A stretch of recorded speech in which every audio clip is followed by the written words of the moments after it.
especially the early ones. I could only ever see my opponent and the referee in my peripheral vision. That was it.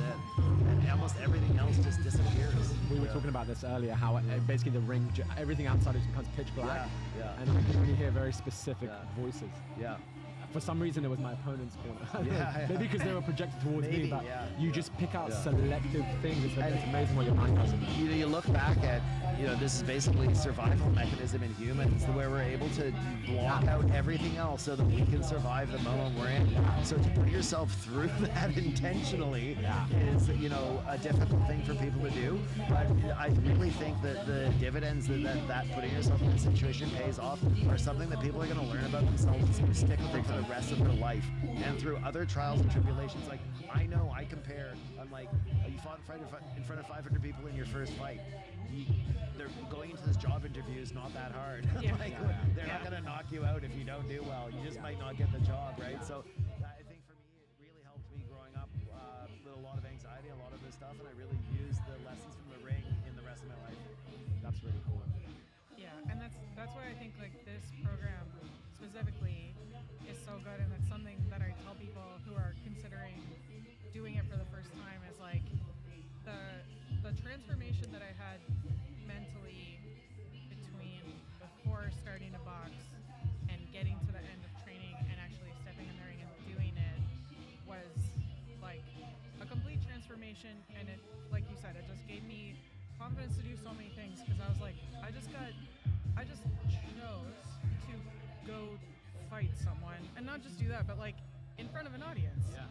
And after doing that, and after like just all of the mentally tough pieces of like convincing yourself to go to training when you don't want to and pushing through,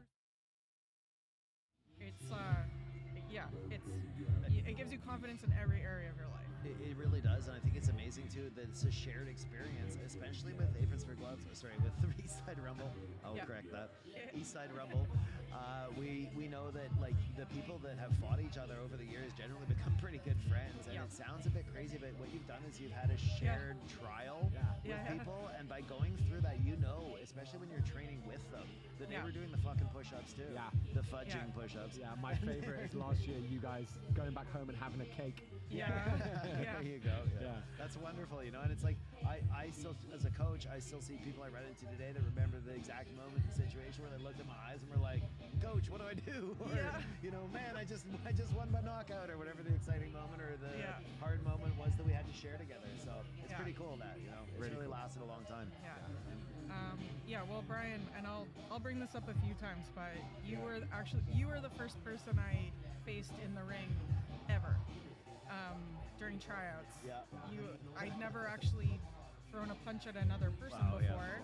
And we did our like 3-minute thing, and I hit the bag, and I did my sit-ups, and then I got in the ring, and I just stood there staring at you, and I had my hands up, and we kind of danced around, and then after like 20 seconds you were like, you have to hit me. You're supposed to throw punches now, and oh shoot.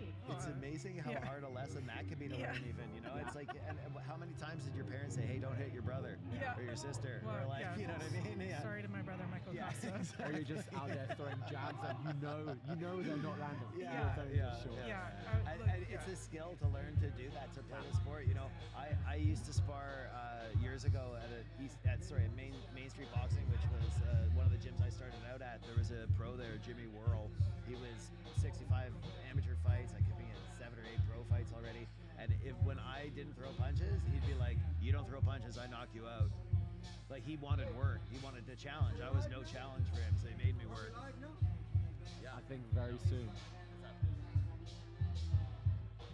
So where do you want us to raise their hands? Which way Stepping into the ring. Is this live streamed? Yeah. Where's the cameras? And that Jerry Jonko is nothing but a Jerry. How are you doing?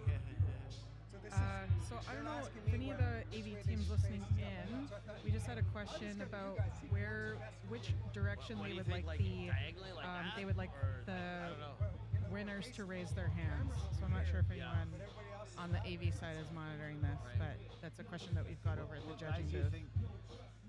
Anyone from AV listening in? Anyone from AV Sorry, what listening way do you guys think they should face the winners? We're just asking I'm the guessing AV that team way, right but now. yeah. Asking the audience. anyone from AV listening in? They don't tell me. Right, here we go. What's that?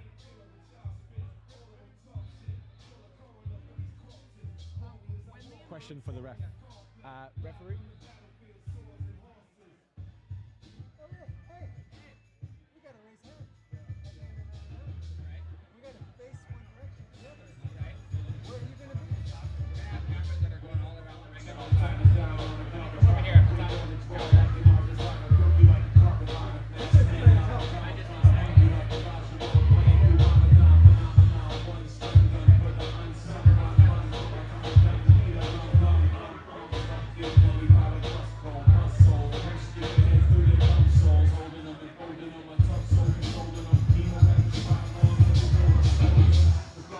Glad we got that out of the way.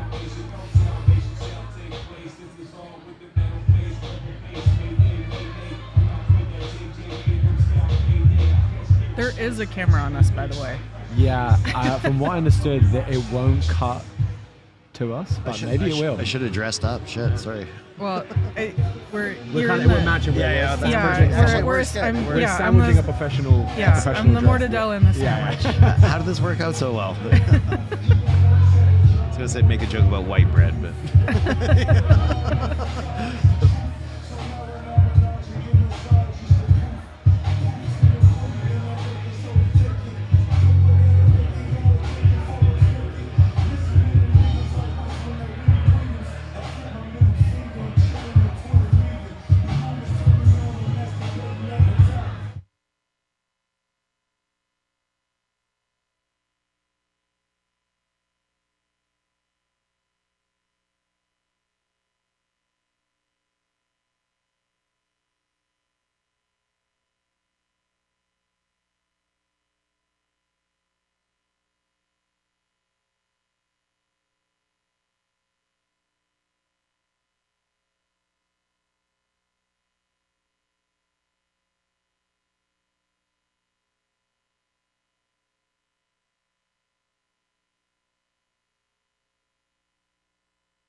2025 edition of Eastside Rumble. We are just getting started here with opening ceremonies. Those will be underway in just a moment.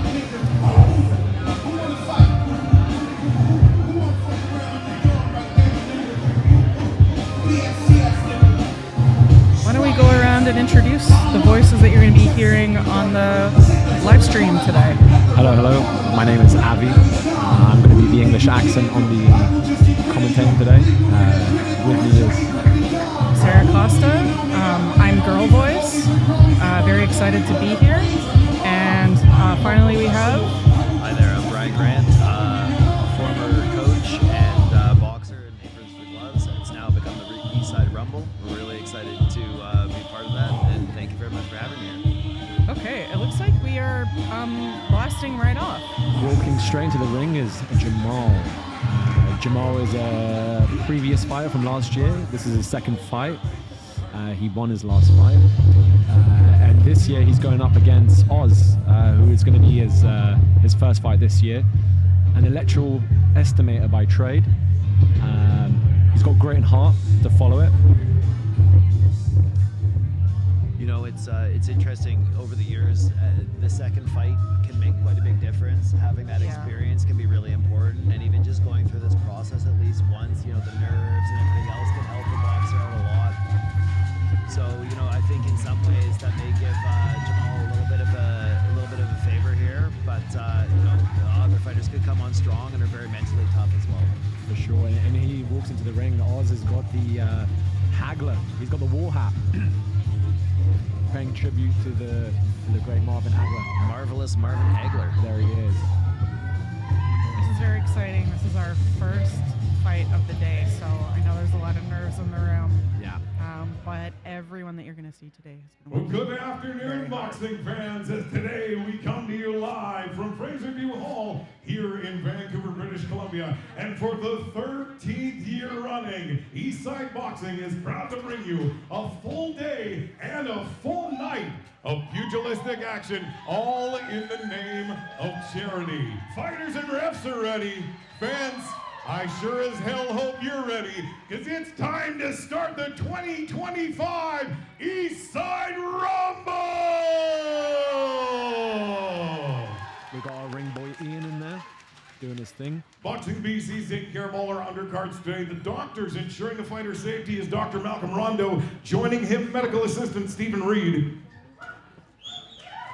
Just before we get to it, we'd like to acknowledge first we are gathered on the ancestral unceded territory of the Musqueam, Squamish, and Tsleil-Waututh First Nations. It is our honor to be able to hold this event on this land today. Before we get to it, really quick, I know these guys want to punch each other in the face. So, first of all, to all the fighters that raised all the money, thank you so much. This is all about you guys. You take 3 months out of your summer, probably the busiest time of the year, and you dedicate your time to raising funds for the Downtown Eastside, the Eastside Boxing Club youth program that takes care of the Downtown Eastside 13 to 19-year-old kids. Thank you all for that. I think I've said enough. Make some noise if you're here to just watch your friend get punched in the face. All right, let's do this. Our first bout, 3 one-minute rounds in our Eastside Rumble light welterweight division. Introducing first this man, fighting out of the red corner, wearing the red trunks with white trim. He stands 5'9" tall. His official weight, 133.6 pounds. Fighting out of Montreal, Quebec. Please welcome Jamal Beast Garwood. Across the ring, his opponent. This man's fighting out of the blue corner.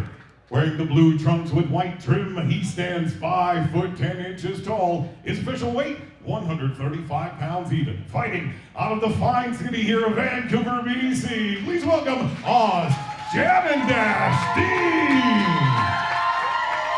Settle down, your referee in charge is David Robinson. Wow, this looks like a great matchup, guys. I see with Oz here, he's got a distinct reach advantage, and He's we were very talking a long little bit arms. about the experience. But if he can use his footwork, use that jab, he'll be really effective. I think from the outside, it might be difficult for Jamal to get in. Yeah. So we'll see how this starts out if he can establish with the jab. Yeah. If not, it could be an interesting or different fight too. One thing to watch here, Jamal shells up like he's doing right now, but sometimes he also has a high binocular guard and leaves his body wide open. Oh, great nice right shot. hand. Yeah. Over the top, Oh, another and one right connects there, yeah. beautifully. He's got to be careful keeping his own chin down there, but that was 2 great right hands in Yeah. a row.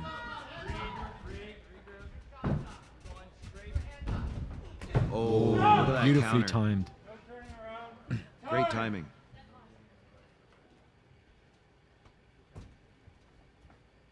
You know, I think in some ways the experience is showing here a little bit. I think some of the nerves for Oz maybe feeling it. Yeah, I gotta say, when I've seen these guys spar, Oz normally had the better of him, but Jamal looks great today. And it's always different under the lights. Yep. You can tell it's the first fight of the day because everyone's coiled tight as a spring. Yep. A lot of tension in those dressing rooms beforehand. Yeah. It's hard to shake that off. Yeah. He's trying to time that right hand again. Oz has got to be careful here with his chin up in the air when he's jabbing. That right hand's going to land again.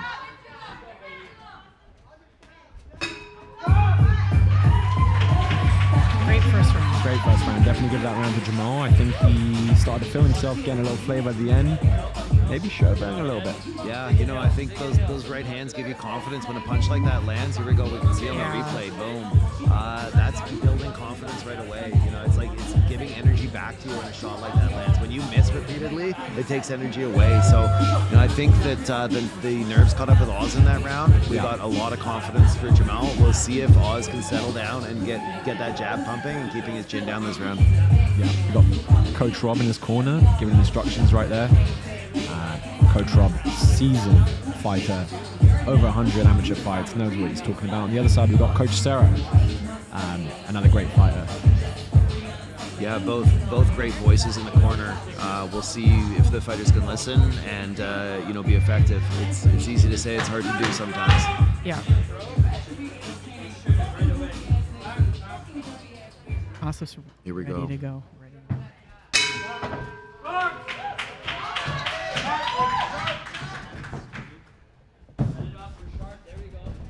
Really like to see Oz to try to double up the jab. That'll stop that right hand if he's trying to time it from landing. Yeah.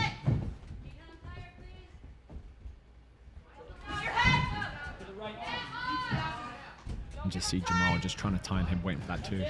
Yeah, Oz is a little concerned with it coming back, but he's just throwing those single jabs still. If it's the same rhythm, it's going to be predictable. He needs to double, triple it up, even change some levels, head and body with it.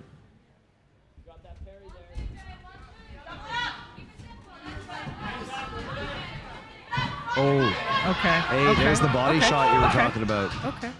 You're right, he did get a very high guard there.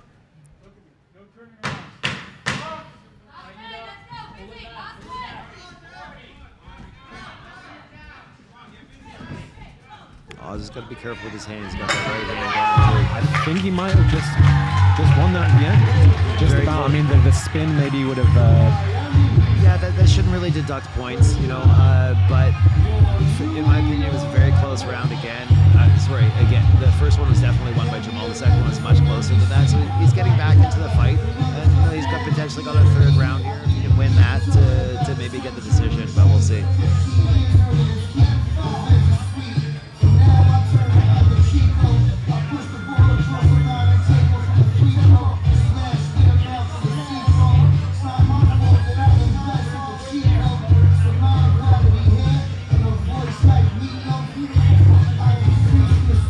I think if Jamal, he's really focused on that right hand, but if he can think about coming back with a left hand after it, if he lands that right and throw the hook, he could maybe potentially even stop him here. But that 2-3, yeah. Yeah, Oz has got to be smart.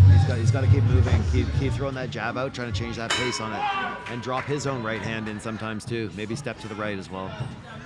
We're definitely seeing Jamal having an advantage just with his overall confidence, his Yeah. footwork, has a really strong base, whereas Oz. Oh, and he's just waiting on that Not counter to easy. pull the He's trigger waiting. on that right hand. Yeah, He's throwing big shots there. yeah.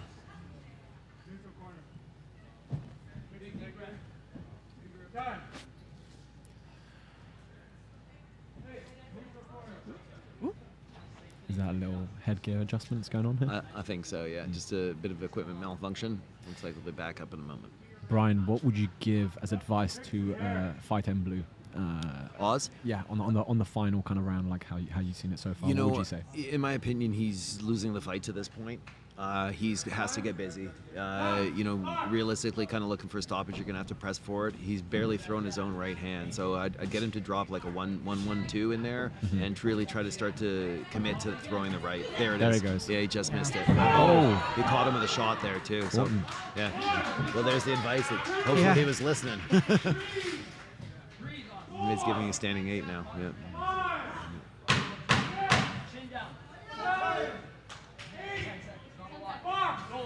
Let's see if he can capitalize on that. Capitalize it, but Jamal's 15 seconds here.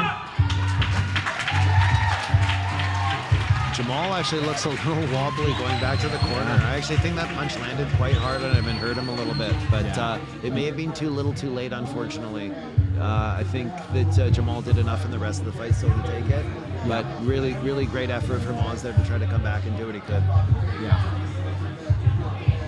Yeah, and again, I think you're right. The kind of experience from Jamal from his first fight definitely showed in this. I think he was able to hold a lot of his nerves in him. Yeah, and he started a lot earlier, with Oz. You could see the tension in him, and it's really hard to get going when you got that tension. And you guys, from your experience know what it feels like. You feel like you're throwing a punch or moving your head, and you're moving your hand like this much and moving your head like that big, right? So those nerves, they tighten up. They tighten up a lot of the musculature in your body and make it very difficult to respond or even react as well. Can be difficult. So, he did great, I think, in his first fight. He learned a lot probably there about his jab and what he's capable of, and he showed some signs, I think, of doing really well in the future too. So good job, Oz. Great job, Jamal, too. Yeah, this red square in the center of the ballroom has the highest concentration of nerves pretty much anywhere in the lower mainland. So great job to both fighters. Yeah, and being first is always difficult too, right? Yeah. The first one to do the walk, you don't really know what's going to happen. Everybody else back there is pretty anxious too, and if you've ever been in a room full of anxious people, that rubs off on you pretty quickly. It's very hard to remove yourself from that mentality. 3 rounds, the judges have added it up. They've called a decision. Your winner by split decision in the blue corner.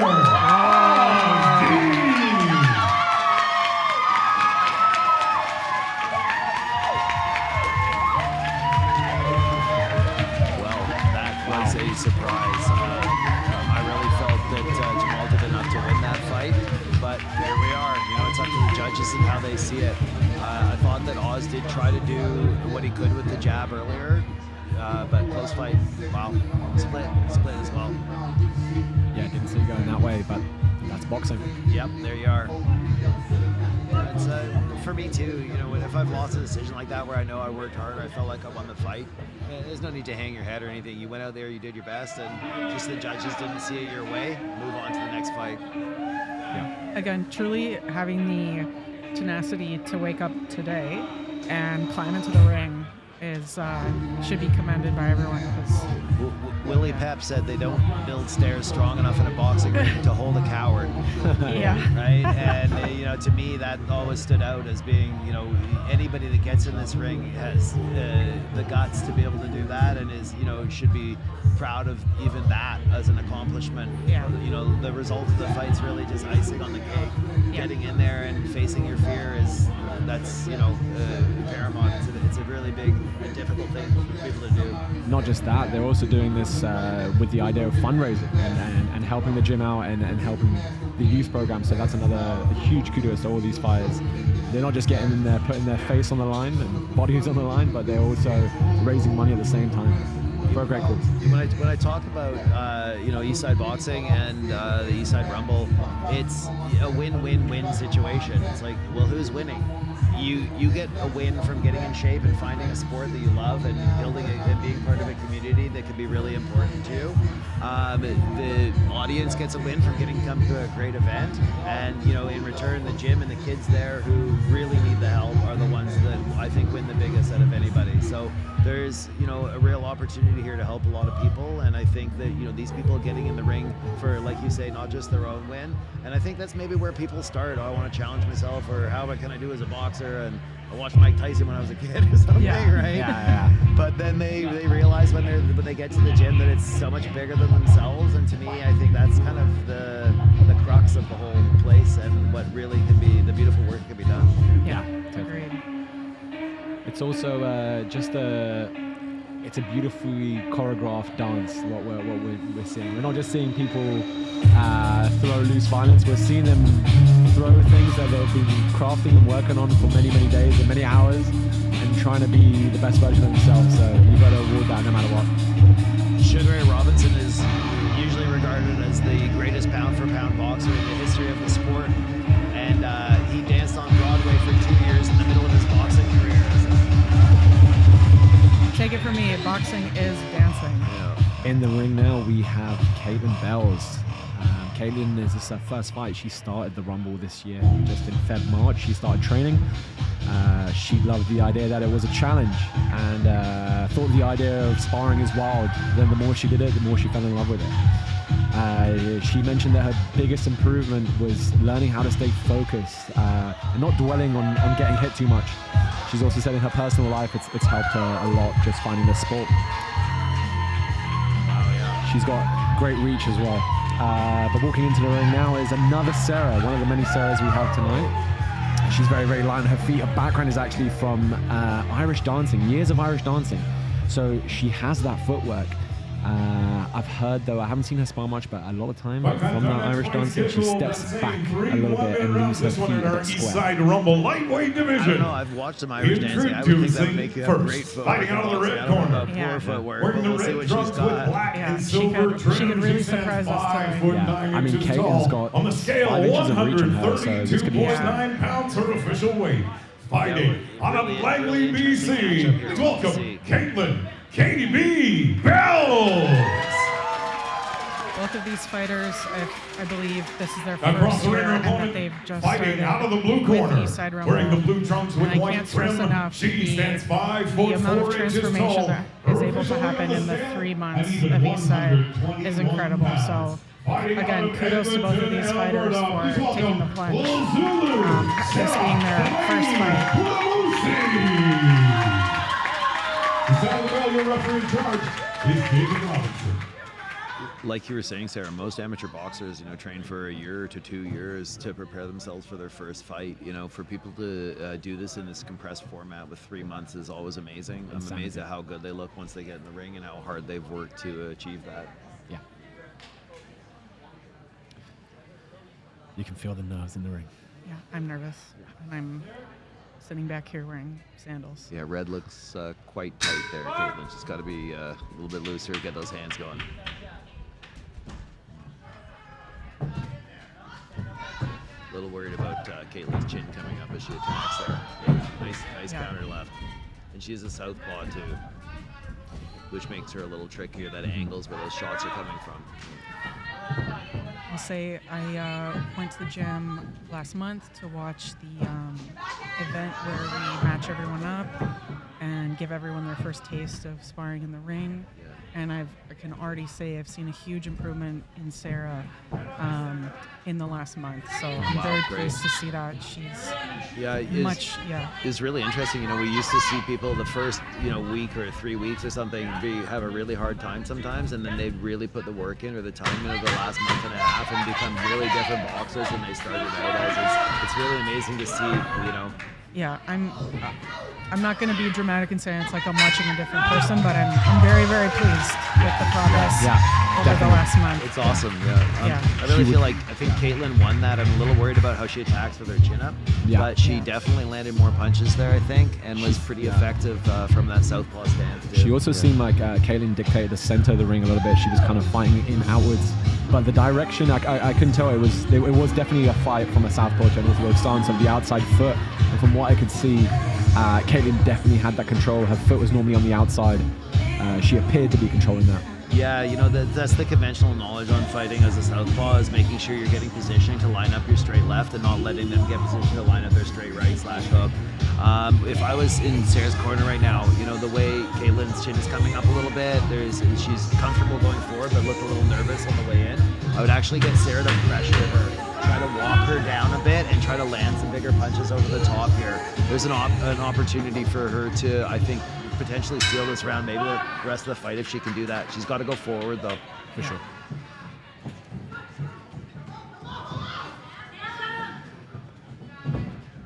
Long jab. Use that, Sarah. Use that time. There you go. Use that too. Yes. Bring up for the head. Set it up.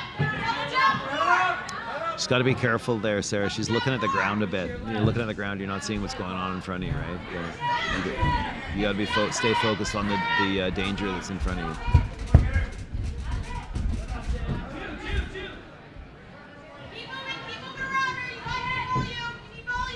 Caitlin is constantly pushing her to her right, landing that two perfectly down the middle. Yeah, whenever you're fighting a southpaw as an orthodox fighter, there's this like fencing game that happens with the front hands, trying to get position with it.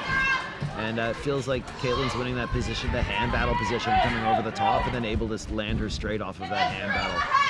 And I promise I'm not giving Sarah favoritism because my name's Sarah, but I saw some parries by Sarah that looked, again, for a first fight, for someone who's just learned to fight, really great to see. I'm sorry, Sarah, but I'm going to steal your line. Apparently we have entered the Sarah era. They're everywhere.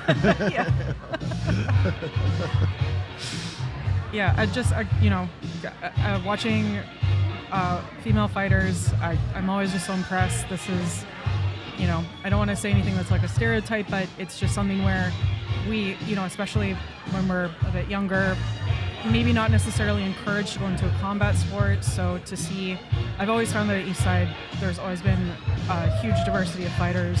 So I'm always just really pleased to see female fighters in the ring and trying the sport for the first time and sticking with it. So I think this has been great to see. That's one of the greatest things about boxing is the equality you get in a boxing gym. I always say I don't, train men, women, whatever. I train people. I can train people to be boxers. That's the goal, right? Yeah. Final round. Yeah, here we go. Oh, Beautiful she's found a feet. home for that straight left now. She's got the distance down now too, right? Position herself perfectly. There it is again. She still concerns me the way she throws her own chin in the air there a little bit, but it's working for her right now. So, and Sarah doesn't look like she's able to capitalize on it. Yeah, I'm hoping that both of these fighters keep with it because I'm excited. Yeah, they both have a lot of potential. Next year. Yeah. You can tell that in both they have the foundation for some real good fighting. Another year of training under your belt puts a lot of polish on someone, right? They'll look a whole lot different than they did when they first walked in. Yeah, it's insane that this is 3 months of getting into boxing. Yeah, and it's insane they decided to do this. Yeah. I think, Sarah here, she's got hit, her confidence a little broken from getting hit with that straight left. She kept moving backwards that round, which made it really difficult for her. This is great to watch.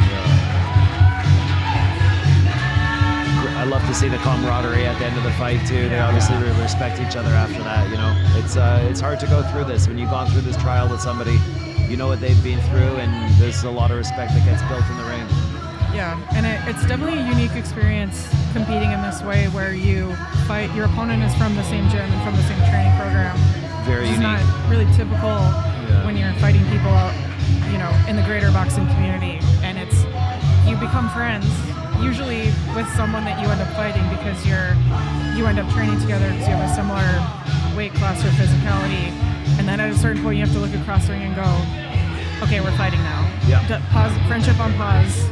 We're opponents. Yeah, it's funny. It sounds like a hard thing to do unless you've experienced it for yourself. You don't know. And for me and everyone I know and be seen go through this experience, they generally become great friends. It really builds a bond between them that they didn't really recognize was going to be there. We're going to do this all day long. After 3 rounds, the judges made their decision. They've scored a unanimous decision. For your winner, in the red corner, Caitlin Bells. Great work. Yeah, I may not have agreed with the first decision, but I think that was a good decision in this fight. I thought she really controlled the fight with her jab to start and really set up that left hand beautifully. Once she found the distance for it, I think I counted about 7 or 8 straight lefts that landed there. Really great job from the southpaw. Yeah, she made it very clear every round. Yeah. She won that. Yeah, to speak to fighting your best friend, my first fight was in 2015, and I was training with Hannah Jane Price, so we were in the same weight class, and about halfway through our training, we looked at each other and we went, oh, we're going to have to fight. And then it was the mental battle. The realization, right? Yeah. Me mugging your best friend.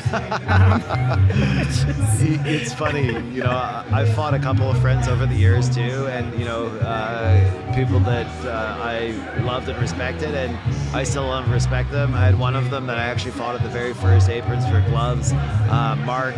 And Mark's a great guy, and he worked in the hospitality industry with me when we started at the same restaurant. He was a waiter, I was a bartender.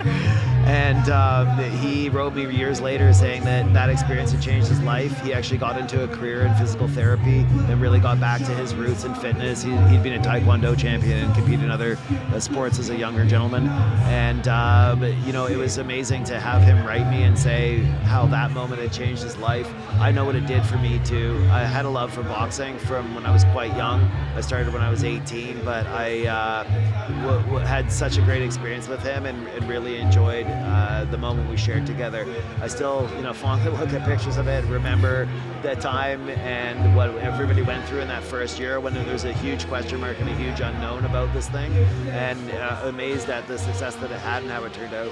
It was really beyond what we ever expected. Yeah, I have a huge cohort of friends that I made the first year that I'm still friends with, and every year have collected new friends to add to the mix. And yeah, it's, you know, not just in boxing, but, oh, all right, we have our next fighters walking out. Here we go.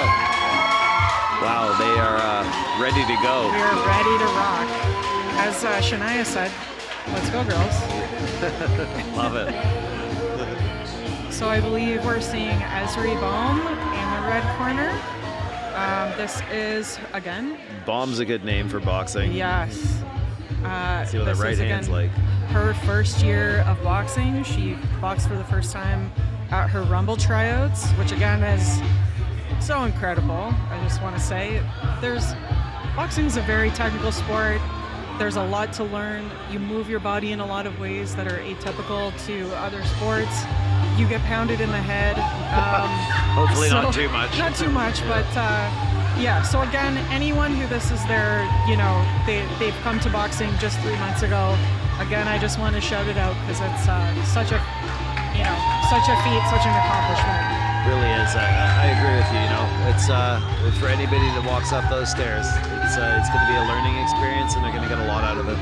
Okay, and then in the blue corner, we're seeing Shannon Darcy.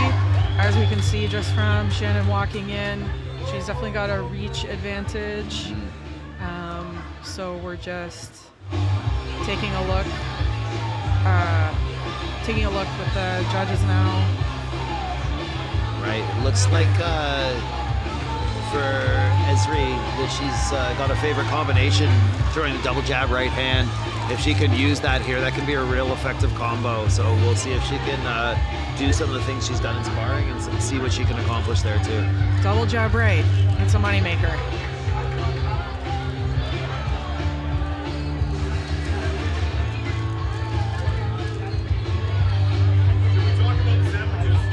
Do you want us to get you a sandwich? Can I toss you one? Sandwich for Dawn, the announcer, Yeah. definitely.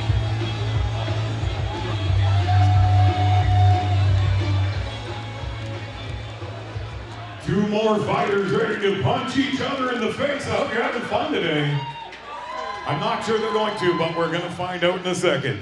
This one's scheduled 3 one-minute rounds in our Eastside Rumble middleweight division. Introducing first, fighting out of the red corner. Wearing the red trunks with white trim, she stands 5'3" tall. Her official weight on the scale, 163 pounds. Fighting out of and representing Port Alberni, BC. Please welcome Esri Baum.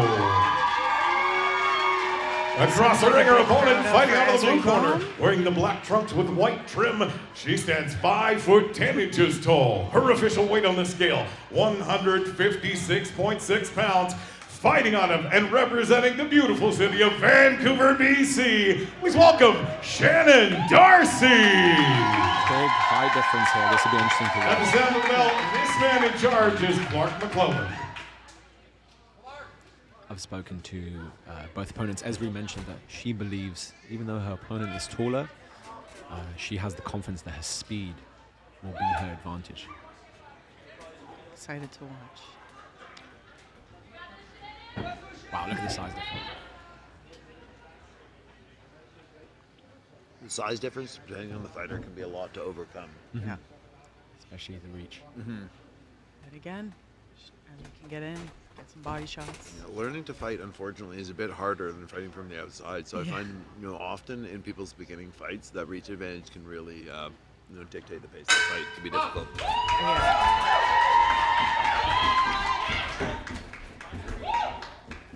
Great head movement from Esri, though. Yeah. Yeah. Considering she started 3 months ago, this is amazing. She's doing great. She's also doing a pretty good job controlling the distance, so she's not in the range where that jab is landing. She's staying outside, getting in, landing a couple shots, and getting outside again. Very good strategy. Yeah, she's definitely Powering some outputting a punches lot of there. energy here. So I want to see if she can keep this up over the 3 rounds. But Yeah, also, if Shannon can start to find that distance or the range with the jab, it could get a little bit tougher for Esri, but she's doing great Yeah. to start. yeah. Shannon looks very, very calm. Yeah. Calculated single punches. Esri threw a body shot there, which is pretty nice. I'd like to see her come back upstairs after that. There she goes. Good job. Great. Good first round. I definitely think the physical advantages were with Esri. And as Shannon was coming back to the corner, I saw her shaking her head. So she wasn't happy with the way she boxed that round either. And I think they would give that to the red corner myself. Yeah. I would agree.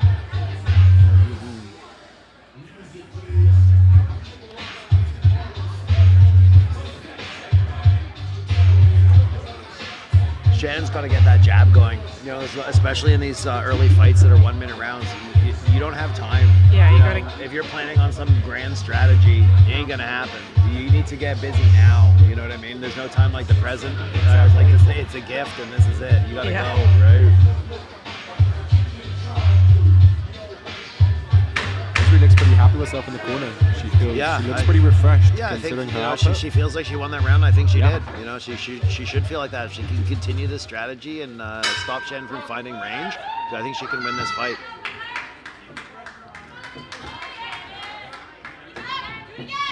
Yeah. Again, Beautiful hood movement. head movement is great. Also the lateral movement's making it really difficult for Shannon. As she is the taller, bigger fighter, she has to line her up. The second she lines up, she's changing angle on her, and she has to reset her feet, stopping her from being able to throw power punches. It's a really good strategy from Esri, and she's doing it perfectly. Yeah.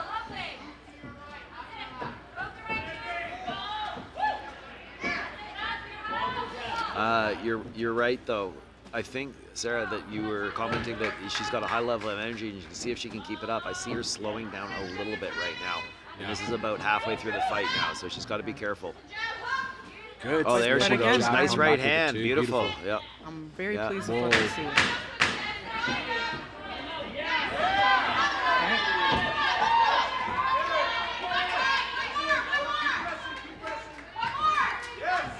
Yeah, not to belabor it, but for someone who just learned to box 3 months over the last 3 months, Both doing this is fantastic. a very yeah. high skill level for Yeah. both of them. I think there was a little glimmer of hope for Shannon at the end of that round. She did land the right hand right on the bell almost there.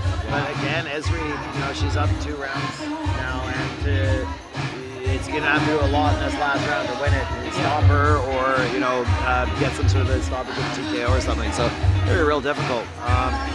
We'll see what Shannon can do, but I think that Esri can definitely keep up that movement for another minute, and she can use that strategy with a lateral movement. She wins this fight. Sure. Yeah, it says in our little notes that Avi compiled for us, Esri believes her willpower is unbeatable, and so this is the round where she can show us. Yeah, you know, That's true. yeah, exactly. Off the You know. stool, looking right down the other side. Yeah, I think she looks real confident. Yeah. Took a big breath, ready to go. And those rounds, feeling that you've won those and your coach telling you won those, that's fuel. Yeah, definitely is. Pouring gas on the fire. Yeah. Oh, she's getting caught with the jab Yes. there a couple times. Yeah. Oh, she got caught with one. She gotta be careful. But, and again, there's something to be said for Shannon. I mean, not in this round. Shannon's She wants it. She's coming unloading, back. but you know, Shannon's starting to actually win this round now. yeah, Yeah. yeah. Her ability to stay Yeah, calm. no, she got hurt with that right hand. Yeah. Big jab. Another jab connect. Beautiful. Okay. It's Esri's really still in it. It's really too bad that Shan couldn't start a little earlier. Yeah. You know, she. I think Esri actually got her there. He's gonna give the ref's gonna give a standing 8 count here potentially. Oh no, he's looking at the ponytail or the braid that had slipped out of the headgear there, making sure that doesn't fall loose, whip somebody in the face or something. Yeah, we've talked about this a lot. There's something to be said for entering the ring and being calm. That's Yeah. definitely a huge part of it, but it's such a razor thin margin between being calm and being too calm. This is good for Ezra. Give her some time to maybe recover. She really needs to go for it. Yeah. A lot can happen in these last 10 seconds. Oh, she got hit with a big right hand She could get the stoppage. there. Yeah, again. It's what she needs to do. So, she's only got 10 seconds though. She's running out of time. You know, I think in a 2-minute round, this would have been Shannon's fight.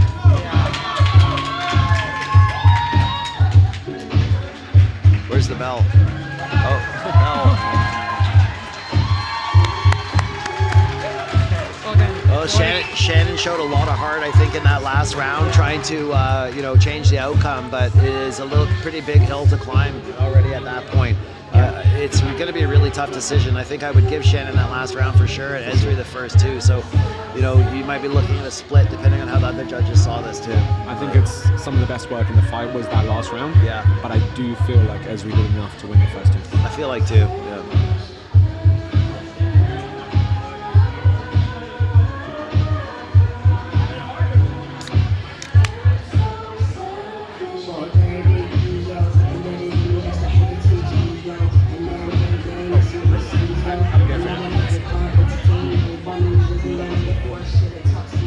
Feel better already. All right, here we go for the decision. Oh my God! Okay, we got a draw. Is that Oh, I think it's also an exhibition potentially too. So they announced them both as winners in this fight. But Okay. what a great performance from both ladies. No, I think that was the ref just signaling great fight. I actually think Oh, we're waiting for the official we're decision. waiting for the official. Oh, I see. He's taking it into his own hands these Yeah. days. Yeah, sometimes these refs do as they feel. Yeah. In that case, we'll sit tight and await the official decision. yeah. Fight fans, after 3 rounds of insanely fabulous action, we go to the judges' scorecard for a decision. I'm no mathematician, but they added it up. And our winner, by split decision, in the blue corner, Shannon Darcy!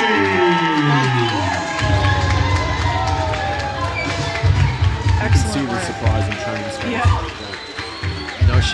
She did great work in that third round, but and the judges often kind of remember the last thing in their head, so I think that left a lasting mark on them a little bit. But the work that Esri did earlier in the fight, to me, would have got her at least a split decision.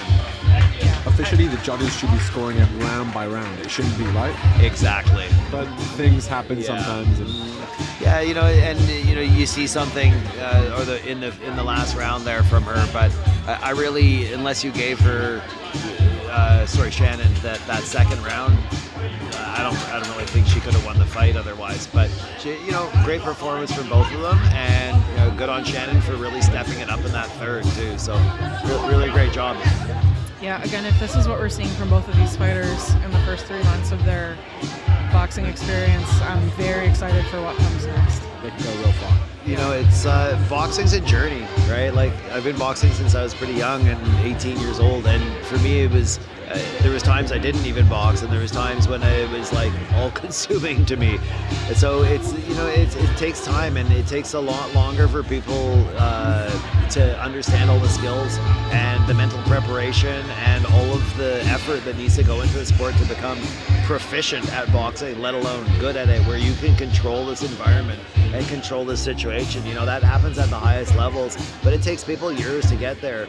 A lot of the guys and girls that you see at the highest levels of boxing are very much, you know, trained from a young age. Some of them have started between, you know, 6 and 12 years old and had, you know, more rounds in the ring than most adults by the time they're 15. So it's a real long journey for people, and you're always changing and evolving. For me, I still love it because there is levels to it, and I always feel like I can learn more stuff. I always come across a coach or a fighter from a different part of the world or something that I haven't seen in my gym, and I love working with them or seeing, you know, how they teach or what they do. I've worked with coaches from Russia, the States, England, you know, the Middle East, all over the world really, and they all have different inputs and different insights. You know, boxing is an interesting sport. There's not very many books on how to learn how to box. Yeah. It's something that's been mentored generation after generation throughout humanity's existence. If you look back, it's the oldest sport. Yeah. Well, you don't need a ball, you don't need anything else, and in a way that makes it kind of the most honest sport. You're ready to go, straight out of the box. Yeah.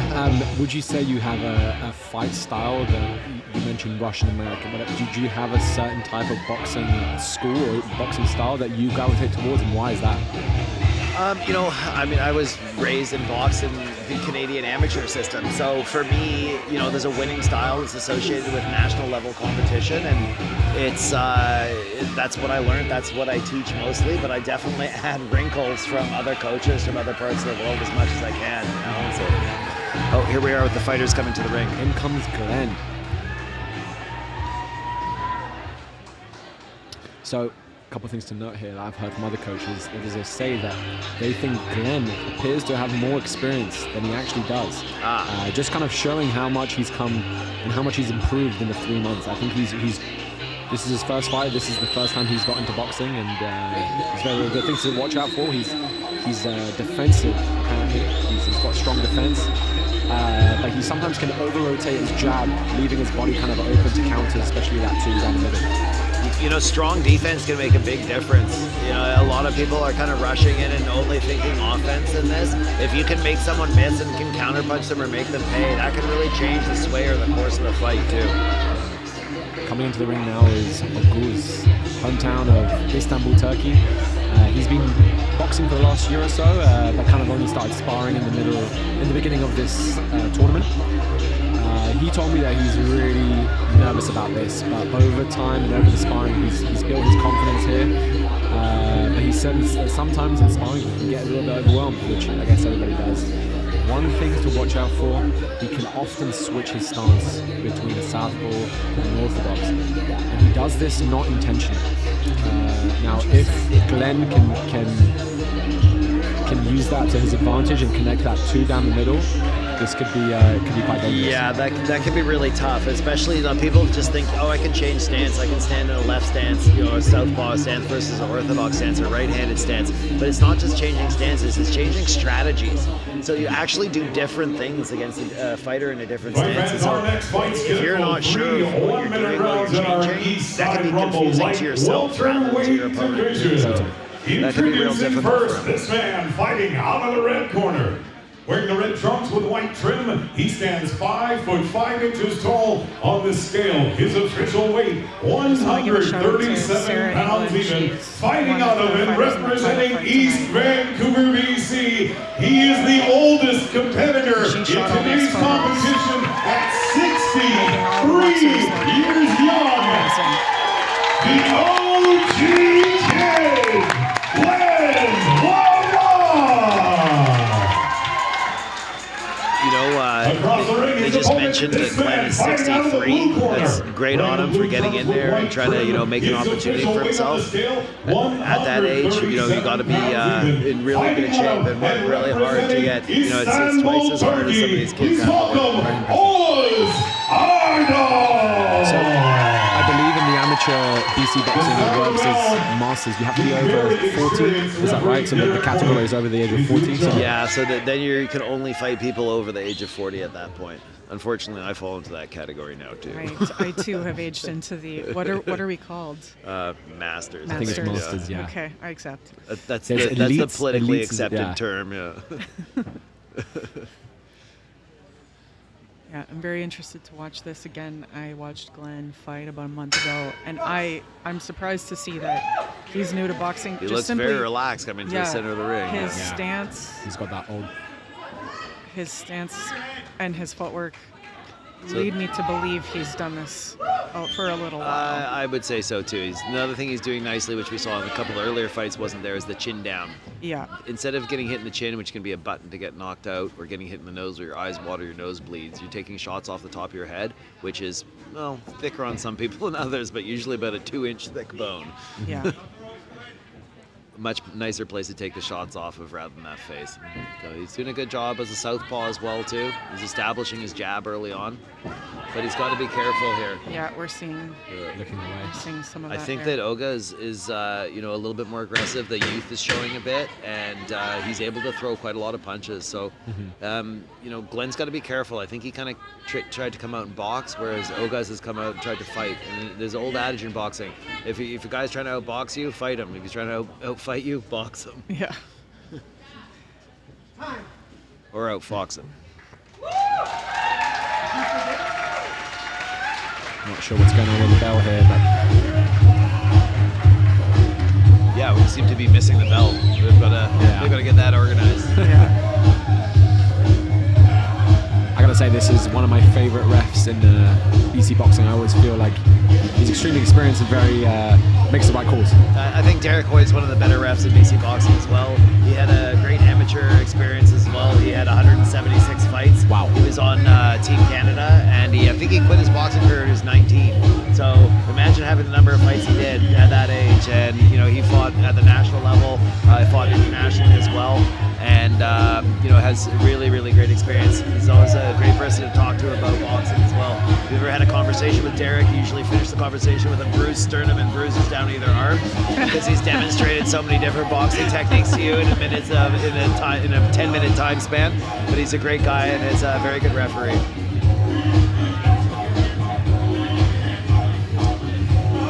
What do we think then? Are we all clearly saying that we think that Oga's had that round? It's a really tough round to score. I think the beginning of it that Glenn kind of came out and tried to box and had some success there, but Oga's was busier of the two fighters. I think that may end up with Oga's taking that round. Yeah, again, for someone who's reportedly nervous about this, he's having a pretty good showing. Yeah, he's doing good. Fear or nerves you can turn it into something that's positive too.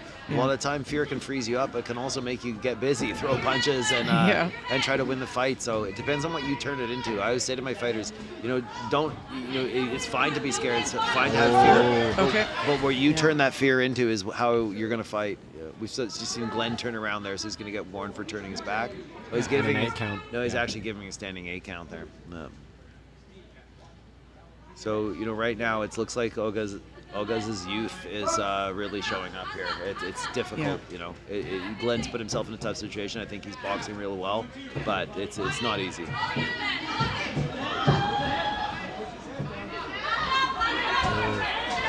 He's being overwhelmed right now. He's just turning his back there too. Yeah.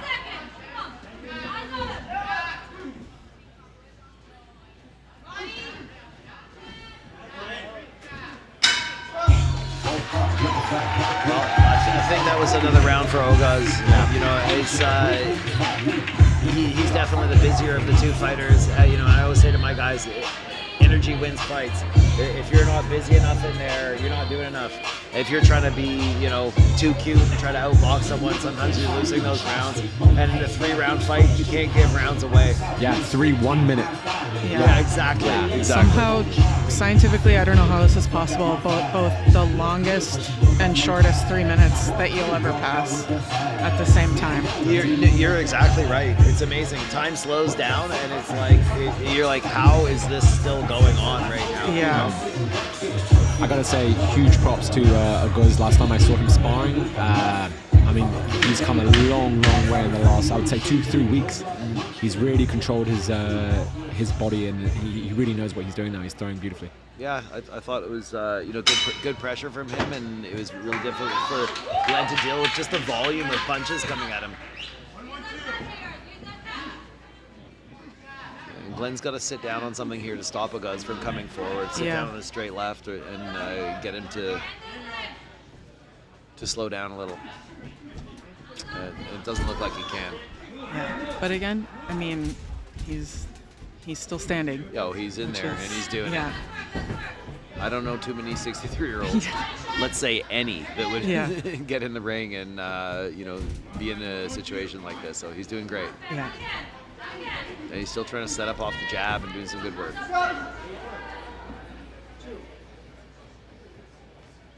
You know, people, it's funny, after sparring or in a fight, people always say to me, hey, my cardio. I'm like, it's not cardio, it's nerves. You're just anxious. Yeah. You probably run a marathon, no problem. You're in great shape. Yeah.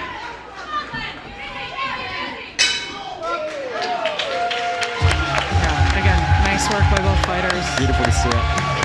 Great job by Derek there. You know, Derek has a lot of respect too. He knows it's hard to get in the ring, and he also knows the age is real difficult sometimes too. So I've actually sparred with Derek, and he's a good boxer, man. He's got a lot of great tricks up his sleeve too. So I feel like another referee would have stopped that fight potentially, but I feel like he was like, let him see it towards the end. He really wanted to give Glenn the opportunity, and I think that Glenn stepped up and performed great. You know, he just was an opponent who was younger, a little bit more aggressive, and it's hard to overcome that. Yeah, again, there's something to be said for tenacity. It'll take you pretty far. 100%. Yeah. It's it's like in boxing we don't just build physical toughness, we build mental toughness. The mental toughness you learn in the ring, in the gym, and doing all of the drills, all the stuff that can translate to the rest of your life. I know it did for me, and I've seen it in a lot of people that I've coached over the years too. Yeah, and especially this is very antithetical to what your brain wants to do to survive. So I know for me, even after years being in the ring, my brain's telling me, stop, get out of here, this is unsafe. Ever leave. heard of fight or flight? Yep. In a boxing ring, you don't have two choices, you have one choice, and that's fight. Yeah, that's fight. Yeah. But guys, after 3 rounds of action, we go to the judges' scorecard for a decision. All 3 of them seated the same for your winner by unanimous decision. In the blue corner, Untitled! Nice work. I think, well deserved. Congratulations to his opponent, though, for getting in the ring with him. I think, he gave him an opportunity to fight. Often with this tournament, you don't have a matchup, and that can be really disappointing. You miss out on your fight after you've done all this hard work to get there, and it can be really difficult. So, I always feel like people have a mutual respect, and they respect the fact that somebody actually was willing to step up and get in the ring with him. So great on Glenn for getting in there, and congratulations to both of the fighters. I can't believe Glenn is his age. Even seeing him getting out of the ring, he's in great shape. Sprightly, yo. Yeah. Beautiful. And we're having another Masters fight coming up, and especially in Masters, it's incredibly difficult to get matchups. So congratulations to everyone. Yeah, exactly. It's a respect thing at this point. It's like giving each other the opportunity to have this experience, and there's a lot to be said for that. Yeah.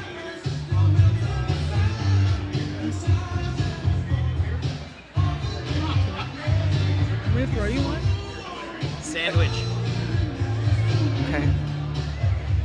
Sorry, that was a bit random. Shout out to our commentator, Don Andrews, the voice. The golden voice. The golden voice. You may have heard him announcing the Whitecaps games. The Canadians. The UFC fights. And he's been our commentator at here at Eastside Rumble for a number of years. So it's always great having him. We just need to somehow transport a sandwich into the ring somehow for him at some point today. He said he was a bit hungry, so we'll do what we can. But we can't have any crumbs in the ring. Yeah. When he comes out of the ring, I'm going to try and get him a sandwich stat. So who do we got coming up next year? Coming up next, we got Dimitri versus Bryan Atkins. Dimitri is coming from Ukraine. He's an interesting character. I don't know if you've just seen, he just ran up to me. He's very methodical, likes to be in control of everything. He was just concerned that his fight song wouldn't come out. That just show you the kind of determination and right. prep that this man goes through. I get it though. It's very important to your mindset. It's completely important, but It really he can be, is yeah. focused. He has done everything he can strategically to believe that he's going to win this. He comes from a background of Muay Thai and kickboxing, and he's been doing that for about 2 years, but he stepped into boxing the last 6-7 months, and this is going to be his first fight. Amazing. Yeah, it's you know, I always say to people, the people come into the boxing gym and they're like, "Oh, I kickboxed for 5 years." I'm like, "That's great." Boxing and kickboxing are different sports, Yeah. but there's definitely experience of being in the ring and being in a fight environment or a combat environment that can help you. So I mean, even though they are different, there's elements that can translate. So any fight experience is good fighting experience, but we really need to see how he translates that into boxing skill. We'll see if he can be aggressive enough to win this fight. It looks like Bryan's naturally the bigger fighter a little bit and has a little bit of experience as well too. So, we all have our strengths and weaknesses, but I do think that he's going to show up. We'll see how he does against Bryan. For sure. Dimitri, I'd say, also has that kind of Soviet style. He's definitely got that pendulum in and out. Great head movement as well if you see him in sparring. He does move his head a lot, but it'll be interesting. Yeah, like you said, Bryan definitely has that fight experience. I think he's had at least one, if not a couple fights. Right? Yeah. So yeah, you can like see. we talked about earlier, that extra little bit, like it sounds like not a lot, one fight versus 0, but that could be a big difference between boxers, Absolutely. Just getting over having one experience of walking out, stepping in the ring, fighting in the ring. And preparing yourself mentally and knowing kind of what to expect. Sometimes it's harder because you're scared. You had a hard time in your first fight. Sometimes it's easier because you've got confidence. Yeah, and on top of all of that, I believe we've had a bit of a change here. It looks Okay. like we've changed the fight order. So Rachel Okay. Live versus Morgan Johnson is the next one. okay, Rachel coming in now in the blue corner. She's extremely scrappy. She wants the fight. She's pretty determined, and she'll do everything she can. She definitely has the heart on this one. She will keep pushing forward. You're going to see it. She has the will for that. Is this Rachel's first time boxing? This is both their first fights. Okay. I believe Rachel has had some experience boxing, as in she's been doing it for a bit longer. Okay. But Morgan, I believe, from what I understand from these are notes that I got from Coach Sarah, that she's technically very, very skilled. She keeps her form nice and high, holds her defense, and she throws clean single shots. So it sounds like we've got a classic matchup here of the bull and the matador. Yeah. We've got Rachel, who's going to be coming forward and is scrappy, and the matador and Morgan, who's going to be trying to outbox her and make her miss. But in 1 minute rounds, sometimes that scrappy fighter has an advantage because they're busier, they're putting the punches on them, and the technical fighter has a hard time getting set up, right?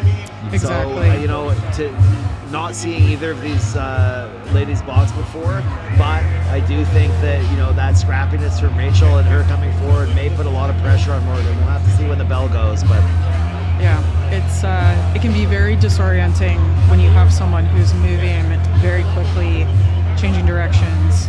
Even if you're more of a technical boxer, and hitting you, right? yeah, it's Mike it's Tyson's challenging. Coach Castellanos said everyone has a plan until they get punched in the mouth. Yeah.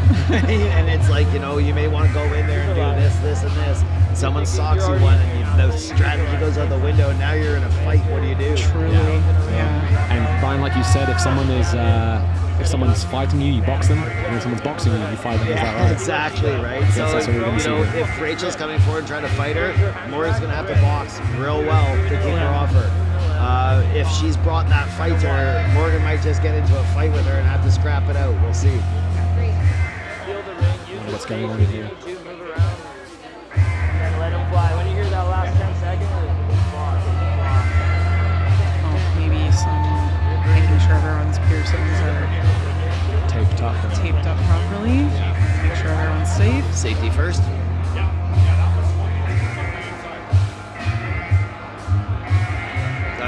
I'm interested to see, it's tough in your first fight to be a technically skilled boxer. You may have developed some skills in the gym, but like I was saying, when under the lights, it can be a little different, and sometimes those skills go out the window. So we've got to make sure that, you know, Morgan can come out and establish her jab, do the things that a skilled boxer needs to do to start to win rounds.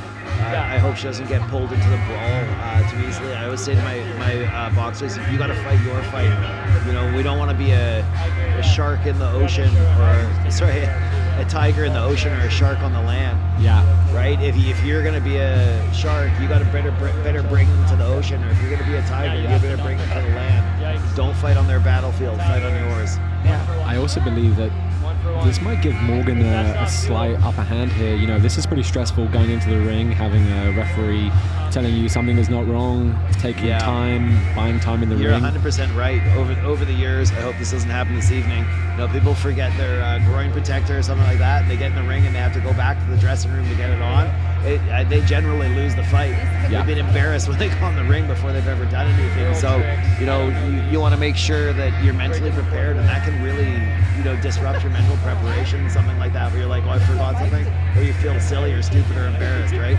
Not that she has anything to here now. She's just getting her hair fixed up, and the referee's doing a good job making sure it's done properly. But yeah, hopefully this. The other thing too is, like, you've warmed up in the dressing room, so you've got a little sweat on, and you're moving around, and now you're standing there waiting. So all of a sudden that sweat goes away, and you tighten up a bit too. So I don't really know if this is going to work in one of their favors. It looks like she's got to run back to the dressing room here. So this is kind of the situation I was talking about. Yeah, this is exactly not what you want in your first fight. Definitely not. Yeah, it'll be interesting to see how she, you know, this could be fuel. This could be something that she knows that her opponent would have had the time to relax and calm. Maybe that will throw fuel on the fire and make her come out as that fire, come out scrappy, unbothered. I agree, Abby. It could go both ways. Go both ways here. It's like, you know, if you're like frustrated with yourself, you go and take it out on your opponent. Yeah. Hey, that might have worked out for you, but we'll see how she can respond and react. Yeah, I mean, and on top of everything else, in a fight like this, everyone's sharing gloves, everyone's sharing headgear. You are likely wearing shorts that 4 other people have worn. Soiled. Yeah, or at the very least damp.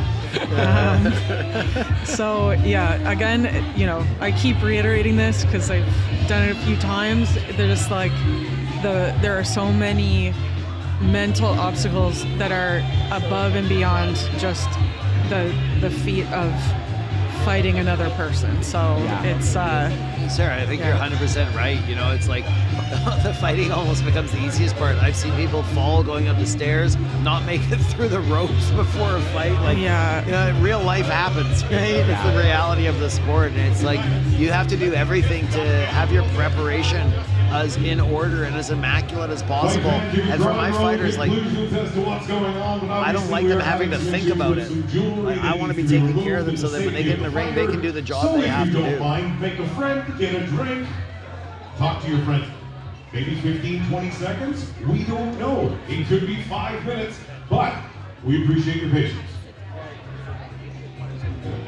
Oh, and I've just been informed, you guys are so lucky. There's more 50-50 tickets available. So please buy the 50-50 tickets. They were already sold out this morning from all of you fabulous people buying tickets. So there's more. So take this opportunity right now to buy. Can you hear me better? Thank you. I keep just catching you like this. Oh, there you are. Sorry. Yeah. okay. All right. I'm leaning in. There you go. There you We're go. back. HD. Okay, I guess piercing's out. Oh, she looks a little bit frazzled by that, but hopefully she can regain, and that'll be fuel on the fire. My friends, thank you again for your patience. One more time, I'll plug it. Don't forget about 50-50. Morgan looked Thank you very ready, much. very calm in the corner. Next bout, scheduled 3 1-minute rounds in our Eastside Rumble welterweight Huge advantage this division. Introducing first, fighting out of the red corner. Wearing the red trunks with white trim, she stands 5 foot 6 inches tall. On the scale, her official weight, 145 pounds even. Fighting out of and representing Vancouver, BC, please welcome Rachel Southpaw Snow Live! Sounds like Rachel has a lot of supporters here tonight. I can see some signs. That's great. With white trim, she stands 5 foot 5 inches tall. Her official weight on the scale, 141 pounds even. fighting out of and representing this fine city of Vancouver, BC. Please welcome the Morganator, Morgan Johnston. Sound the referee in charge is Clark McClellan. Sounds like Morgan has a lot of supporters here too. It's so Can great. barely hear after that. Yeah. The training process can be very isolating, especially in the summertime when all your friends are enjoying a barbecue and a beer, and the you're beach, on yeah. the beach and you're at the gym putting in the Sweating. work. So it's always such a boost to have Discipline. folks coming to see, especially because most folks who've never attempted this have no idea the work that goes into it. So to be able to have folks here cheering you on is just always such a huge boost. And again, and folks watching from home. So thank you to everyone out there. Rachel may be scrappy, but she's walking needs in to with watch that with chin that up in chin. the air. She's going to run into a right hand. Get to the outside, Morgan. Morgan's got to get that jab going. There it is, see? The chin up. She's got tagged with it again. Like that.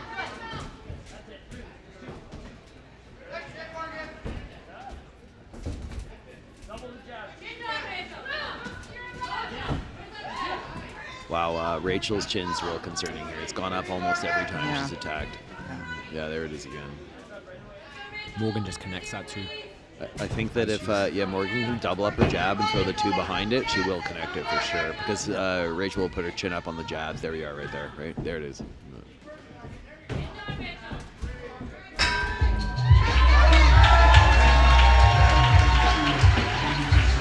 Well, I don't think that was the first round that Rachel was hoping for. You know, I would like to see her, as I said, scrappy, be a little scrappier, to be honest, but with her chin down and coming forward. Yeah. If she's attacking with the chin forward, she's just going to put herself in a situation just like that on the replay, where she's running into that shot. Yeah. There goes Coach Rob giving Morgan some advice. Morgan looks calm.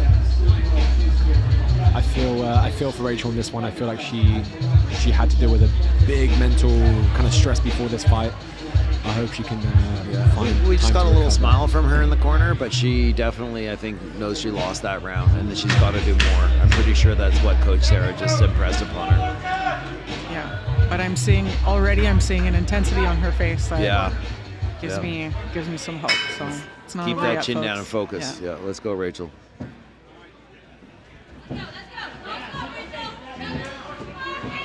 Oh, there's the right hand from Morgan.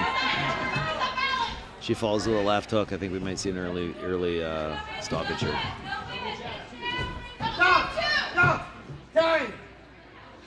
Okay. The braids. Got to fix the braids on Morgan there. Yeah. What's the standard procedure for something like that, Brian? Is that a straight tape or a tuck?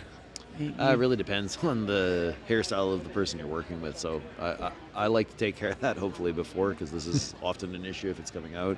But unfortunately, in the headgear with long braids, it can slip out quite a bit. So it's just a situation. Yeah. And as someone, not to judge, but maybe the only one here who's had braids. Yeah. But I don't know. I didn't see you guys when you were younger boxers. Yeah, I've never had braids. You want to, it's hard because they have to slide your headgear on in the ring, and you want it to be as tight to your head as possible.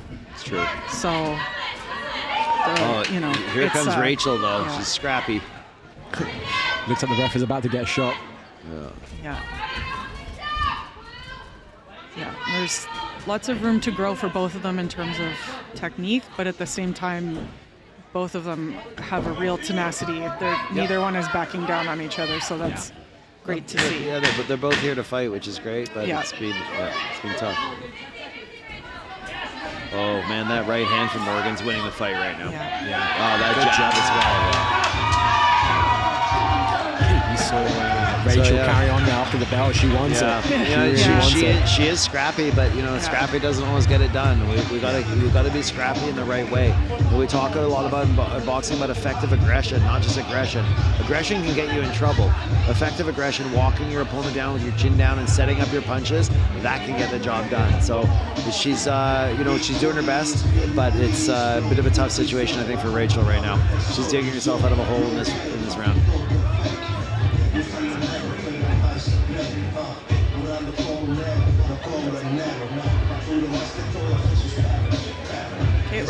round 3 sign. That's Correction, right, that was round 3, not round 2. three is It goes coming in. up. I don't even know why I noticed that, but Round's here we so are. nice, they wanted to do it twice. Yeah, there we are. Yeah, this fight has been a little bit cursed. I feel like there's a lot going on here that kind of hasn't gone to plan. Definitely. Yeah, I don't think either fighter's really been able to enact the plan that they wanted. Oh, beautiful shot. Morgan's got to be careful here because I think Rachel knows she's down and she's coming out with some fire.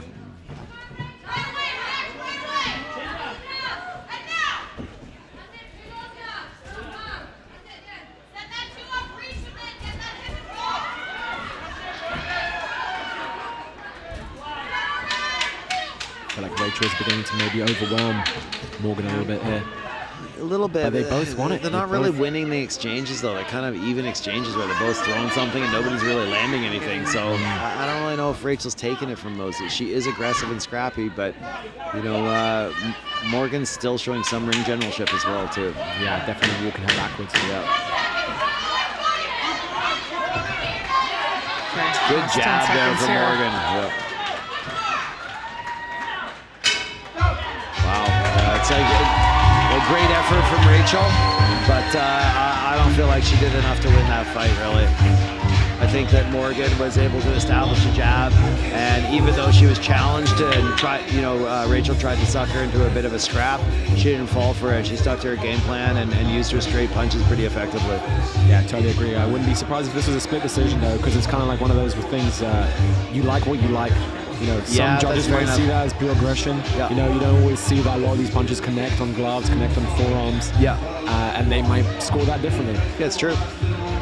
But I am with you. I believe that Morgan did enough to get the ring generalship, push Rachel back, and she did enough, I think. In my books, yeah. I think so. Great work by both fighters.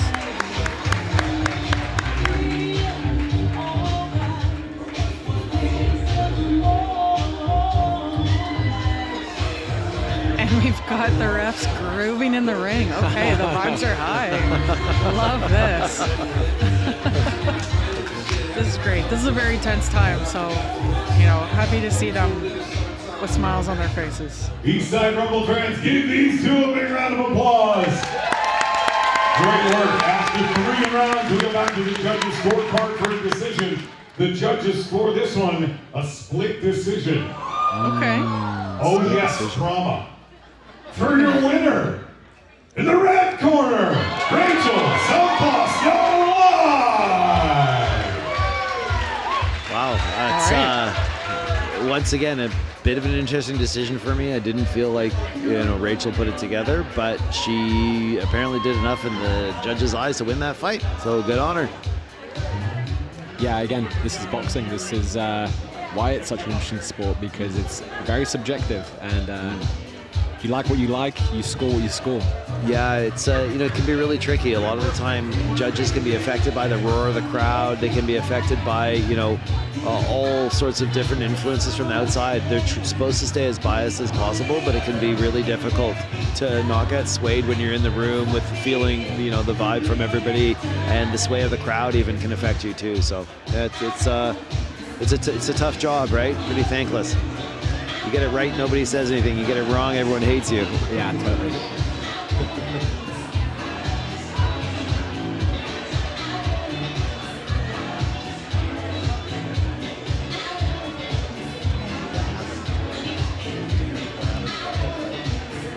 Not sure. When they walk out. Yeah, we're not. There's been a little reshuffling of the fight order. I do believe it will be Dimitri and Bryan next. I have a feeling that maybe one was a bit late to the venue, so they had to push some of the order around. But Bryan Adams? no, Bryan Atkins. Oh, Atkins. Thought we were going to have a celebrity boxing match here.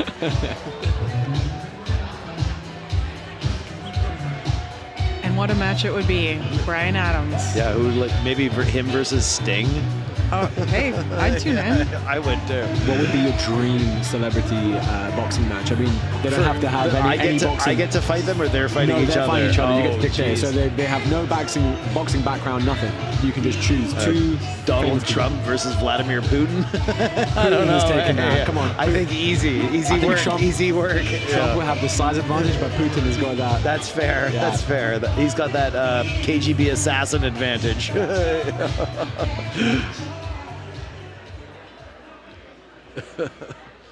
We got a new ref in the ring. I haven't seen this ref before. This is Puyan Abedini, the referee. He's actually one of the coaches at my boxing gym. Oh, nice. Oh, Monarch welcome. Boxing. He was on Team Canada, I believe, 5 years running, 76 fights. Very experienced boxer. Great coach, great guy, and yeah, real pleasure to be around. And he's been reffing for a couple years now. He likes to keep his, one foot in the sport a little bit, and this is a way that he still stays in touch with the community. But yeah, he's a great ref, great gentleman, and really good for the sport. That's great. If we're hearing TNT, we know it's Dimitri walking in. Okay. He's got his whole. There's a crew with full him. crew Let him go. coming in. I thought that was Puyan walking in because Yeah, wow. he listens to this stuff in the gym all the time. He keeps cranking up the music on me. Down to the bikini.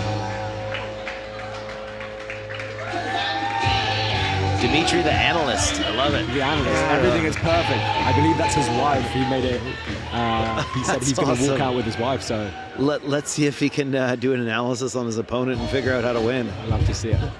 Yeah.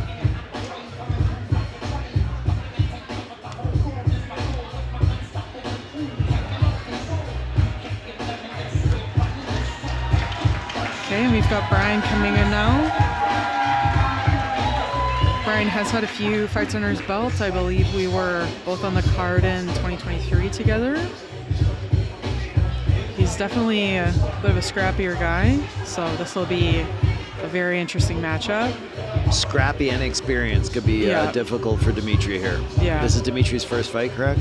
It's his first fight, yes. Wow, yeah, okay. Yeah, Bryan's definitely got a confidence from having a little bit more experience, for sure. The other thing I'm seeing with Bryan right now is he's dancing around a little bit, and it's not just being cocky, that's actually keeping you loose. Yeah. I always get my fighters to move, even do a tuck jump or something just as they get in the ring to really get that tension out of the muscles.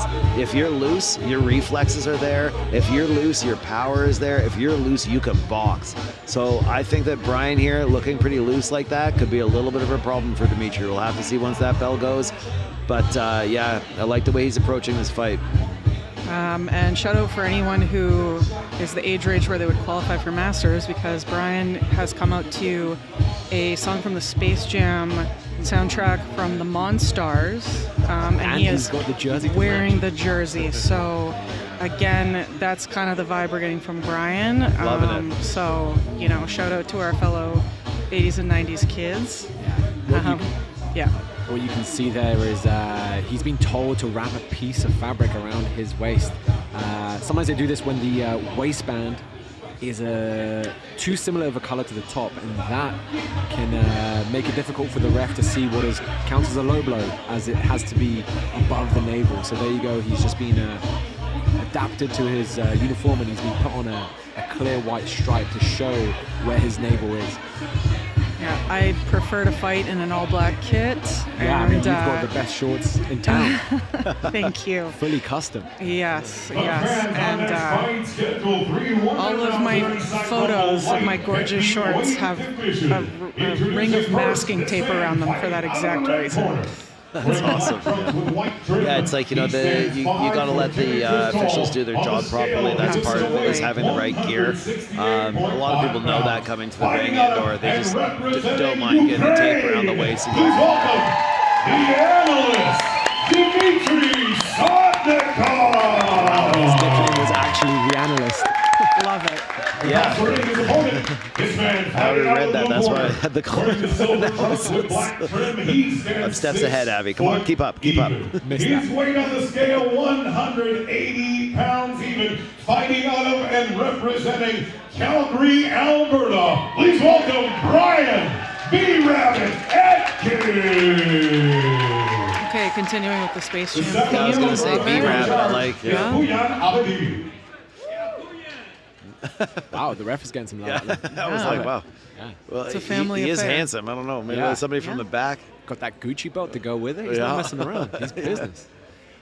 Dimitri also mentioned to me that this is something that was on his bucket list before the age of 50. He's going to turn 50, I believe, in a week or two. And he said he wanted to do a fight before he turns 50. Let's see Amazing. if he gets It's it. awesome, man. Yeah. Love that he's getting out there, and we'll see how it goes here. Straight away, you can see that. I'm gonna nickname Bryan Bugs here already Yeah. because Wow, that this is jersey. crap. So I like what I'm seeing from Bugs, though. I don't love the jab, but that straight right's coming right down the pipe. He beautiful just threw a nice uppercut. uppercut too. Yeah. I'm seeing. Bryan's got to keep that jab going though to keep Dimitri at distance here. If he lets him get close, it looks like it's Dimitri's advantage. If he can stay on the end of that jab, it looks like Bugs is going to do all right. Dimitri's movement is very precise. Beautiful left hook. Yeah. So One very might say different- analytical. I would say. I would indeed say. Yeah. So two different styles here, but a really nice even matchup. Let's go. 1-1. 1-1. Go win. I would love to see how this goes into the next rounds. Can they keep this pace? Bugs is kind of pawing or beautiful slapping uppercut. with that jab, but I like the way he's mixing up the right hand and the uppercut. It's really got Dimitri thinking. I would definitely give Bugs that first round. I thought Dimitri had a good moment in the middle when he closed distance, but the rest of the time he was getting hit with some right hands and some uppercuts there. So blue corner for me. Yeah. I would be very interested to see if Dimitri can loosen up just a teeny bit. I think that will help him out. I think being loose, but I'd also like to see him pressure because Bryan's pretty good at that distance. If Dimitri can get inside, that's going to be a little bit of a problem for Bryan because he was getting kind of slappy with his punches on the inside where he didn't have a lot of power, whereas Dimitri with the shorter arms and the shorter stance can actually get inside and throw with power. Yeah. So, if he can get there, I think he's got a good opportunity. We'll see if he can get past the jab and the right hand of Bugs here. Yeah. I noticed Bryan's kind of jab was coming over the top, slapping.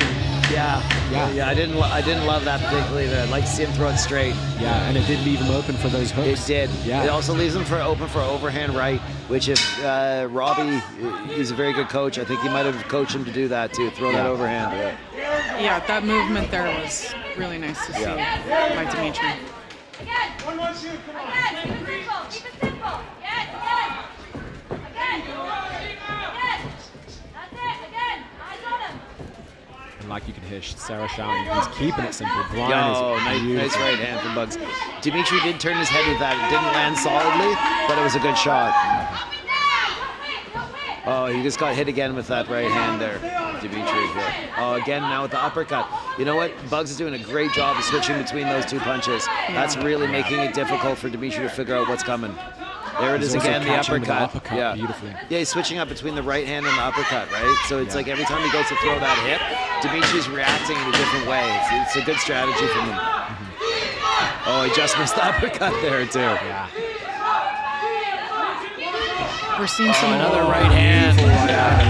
Right on the bell. That leaves a big impression in the judges' minds, in my opinion. I think that's definitely him winning that round too. So Dimitri's got himself in a hole here. I think, like you can hear Sarah saying, Bryan is keeping things very simple. 2-punch combinations, methodical and thoughtful punches. Be so, but he's connecting with most of his punches.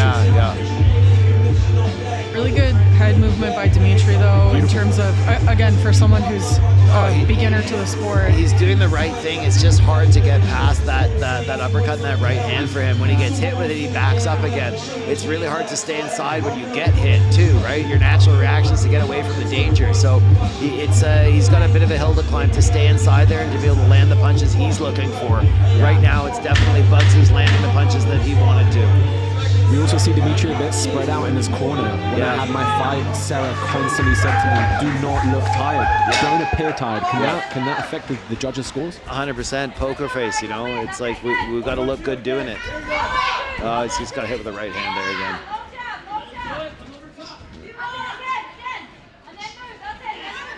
Oh, beautiful hook. The head movement, that left hook off was great.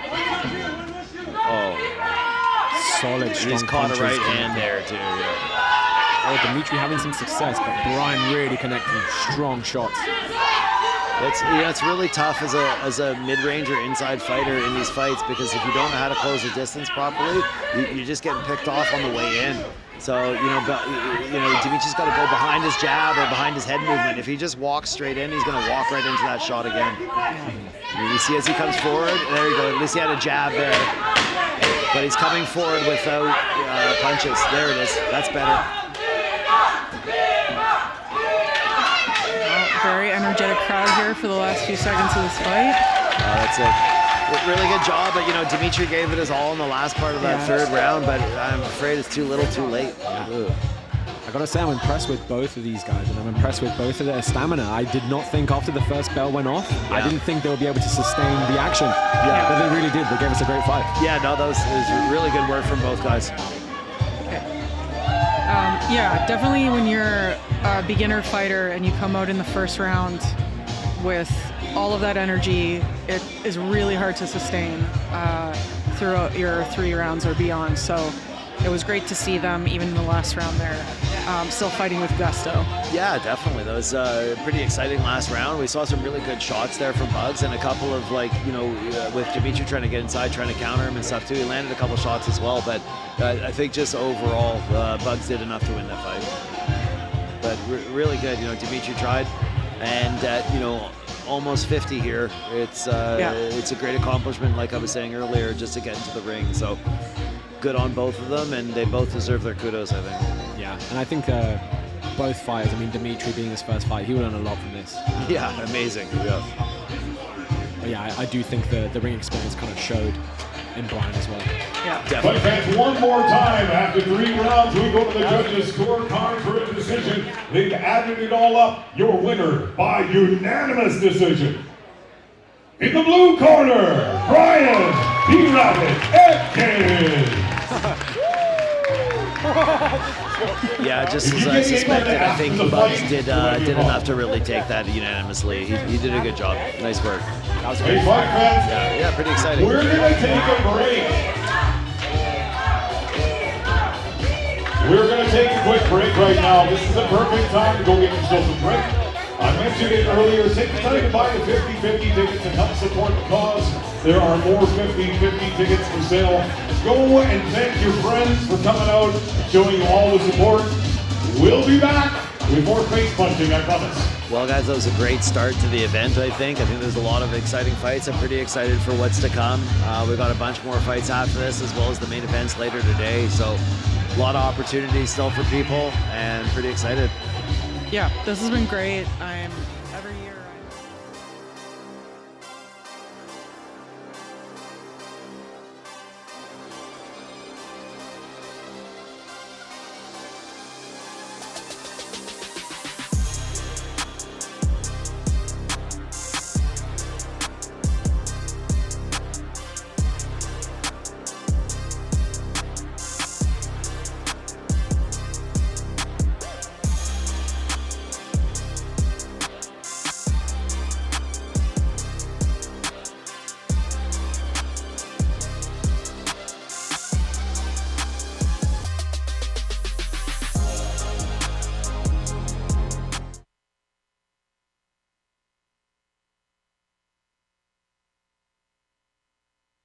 She mentioned to me that it took about 15 fights until she actually started enjoying it.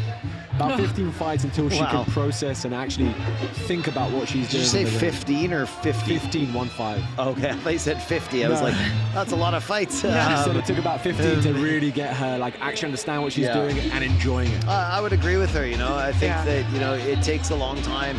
It's much later for me in my career that I became comfortable in the ring and started to be able to see the things you want to see.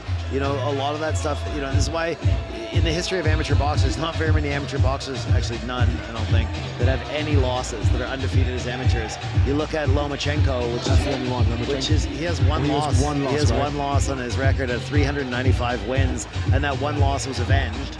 You beat the guy after it, so you could say it's 0 basically, but it's a learning curve. I think Sugar Ray Leonard had 7 losses, Oscar De La Hoya had 9, and that's an amazing record. They've often had over 100 wins there too, right? So those are absolutely phenomenal amateur records because you're learning. There's actually a gentleman in Vancouver by the name of David Ayas who holds a win over Sugar Ray Leonard as an amateur. So he was one of those, who could beat a guy at that level. And people are at different parts of their journey. Yeah. When you're, maybe 20 fights in, 30 fights in, you sometimes fight a guy at 15 fights. If they can beat you at that point, it's pretty impressive because of the experience that you have. The experience is, I don't want to say the most important thing, obviously talent and hard work and all these other things, but getting the experience in the ring is how you can, skills win fights. Yeah. You've developed skills, you've got that experience. You can beat a lot of guys that may be stronger, faster, whatever it may be. You look at a boxer, a pro boxer like Bernard Hopkins, he won the world championship when he was 50 years old. And he beat a lot of younger, stronger, faster guys than him who were in their 20s.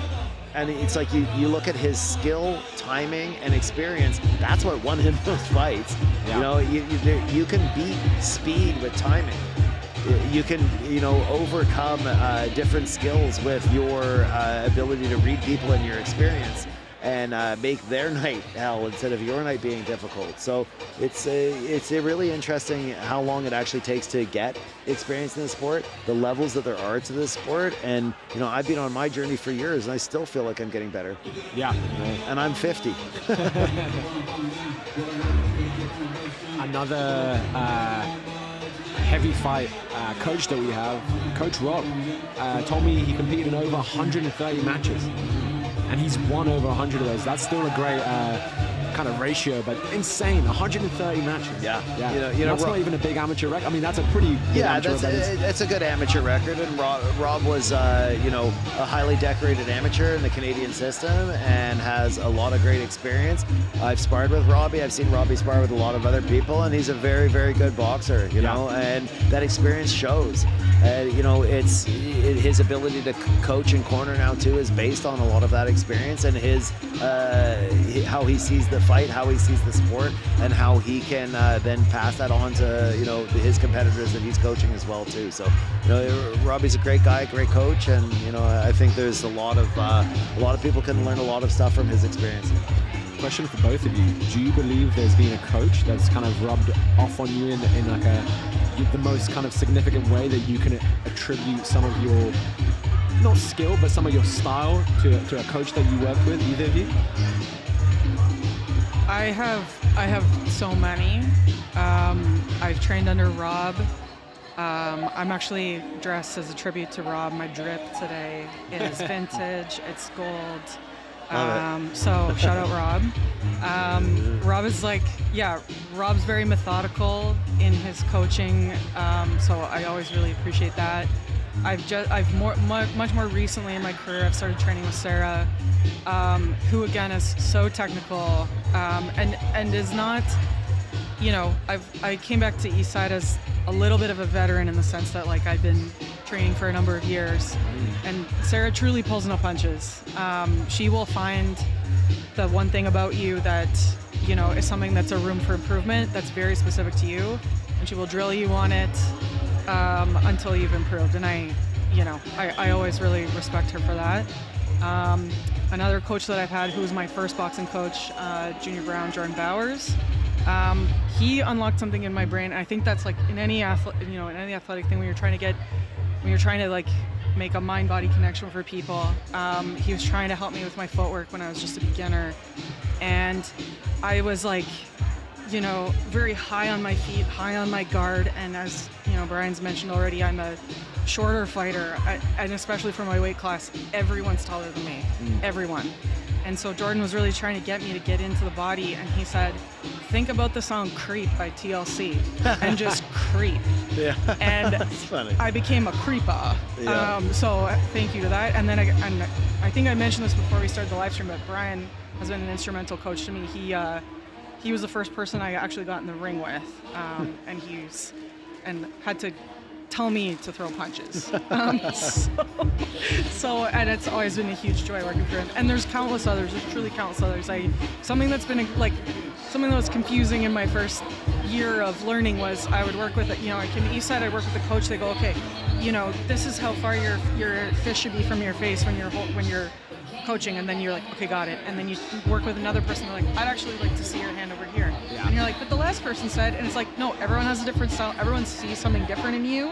So it's about taking in all of that, because everyone has all this experience, like Bryan's talking about, and then part of it is just trying it out in a fight and figuring out what works. Yeah, and people don't realize how many different styles of boxing there are. There's things that work for taller fighters, shorter fighters. What I love about this sport is, I always say this to my boxers too, for every question is an answer, for every answer is a question.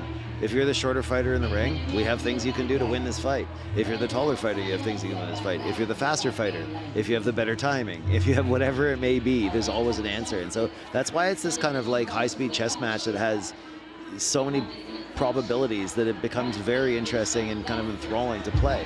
And for me, I had a lot of different coaches over the years. I had different influences from different people. I think that I would like to think, like kind of like Bruce Lee said, like take what works, discard what doesn't. And for me, I've had different things that worked really well for me that I was able to relay or pass or pay forward to people. And I would say it's a culmination of the different coaches I've had over the years. A lot of different coaches taught me different things. One of my coaches really taught me to study the sport, and that I think was probably some of the best advice that I got, and that really helped me, I think, grow as a coach and as a boxer too. So, don't just watch highlight reels. Yeah. Watch full fights. And also, if you're an amateur boxer, watch amateur boxing. Yeah. The pros is a different game in some ways. Yeah. There's guys that have great amateur styles that don't translate well to the pros, and vice versa. They never did very well as amateur boxers, but they were absolutely fantastic as pros. I mean, Mike Tyson is an example of that. He's kind of an undersized heavyweight at 5'10" or 5'11", and had great power punching to get inside, but he lost at the Olympic trials, and he never even made the Olympic team. Right? You think Mike Tyson, what the hell? How's he not making the Olympic team? Terrell Biggs, other boxers in that era were the guys they picked who had more of the physique and that style that they're looking for amateur boxing. Mike Tyson then goes to the pros and absolutely tears it up for his first 22 fights or whatever it was, with knocking out almost all of his opponents and having one of the highest knockout percentages in the history of the sport at the time.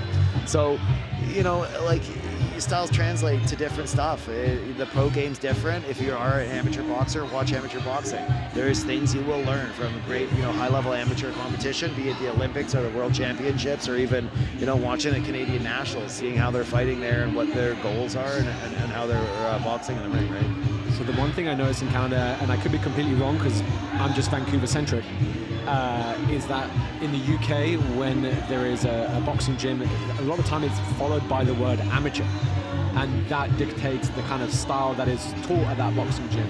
Haven't seen that so much here. A lot of gyms that I've been to here kind of focus on professional fighting, almost like 12-rounders.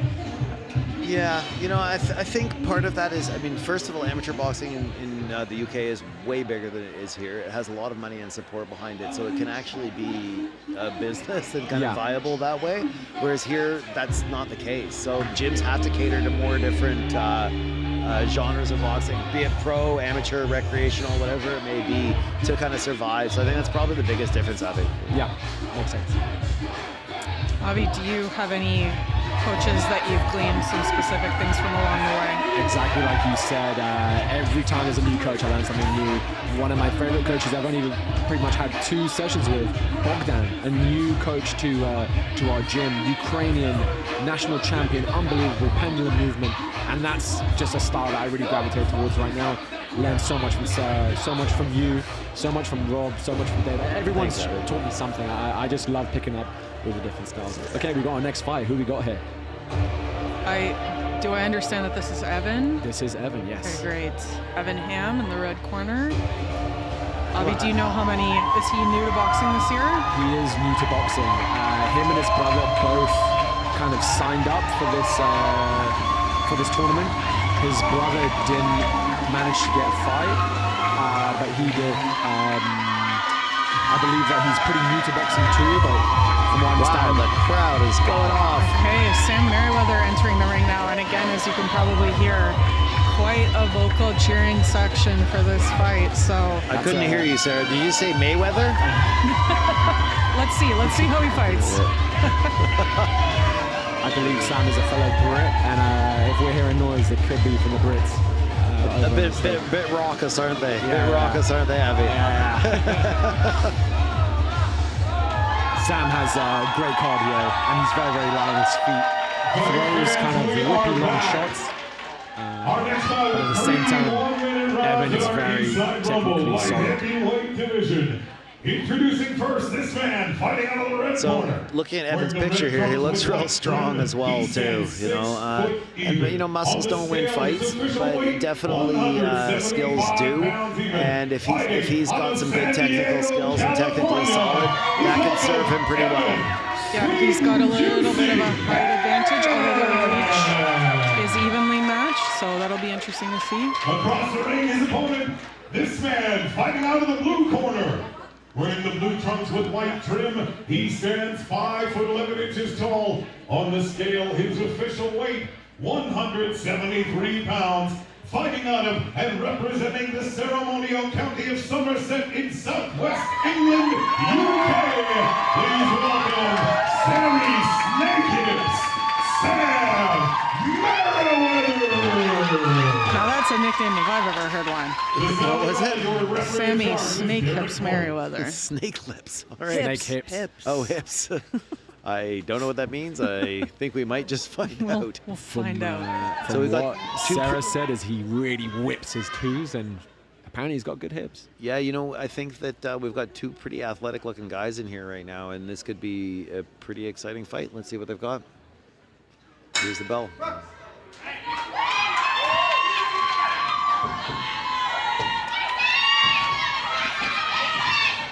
Noticeably louder in the room for these two fighters.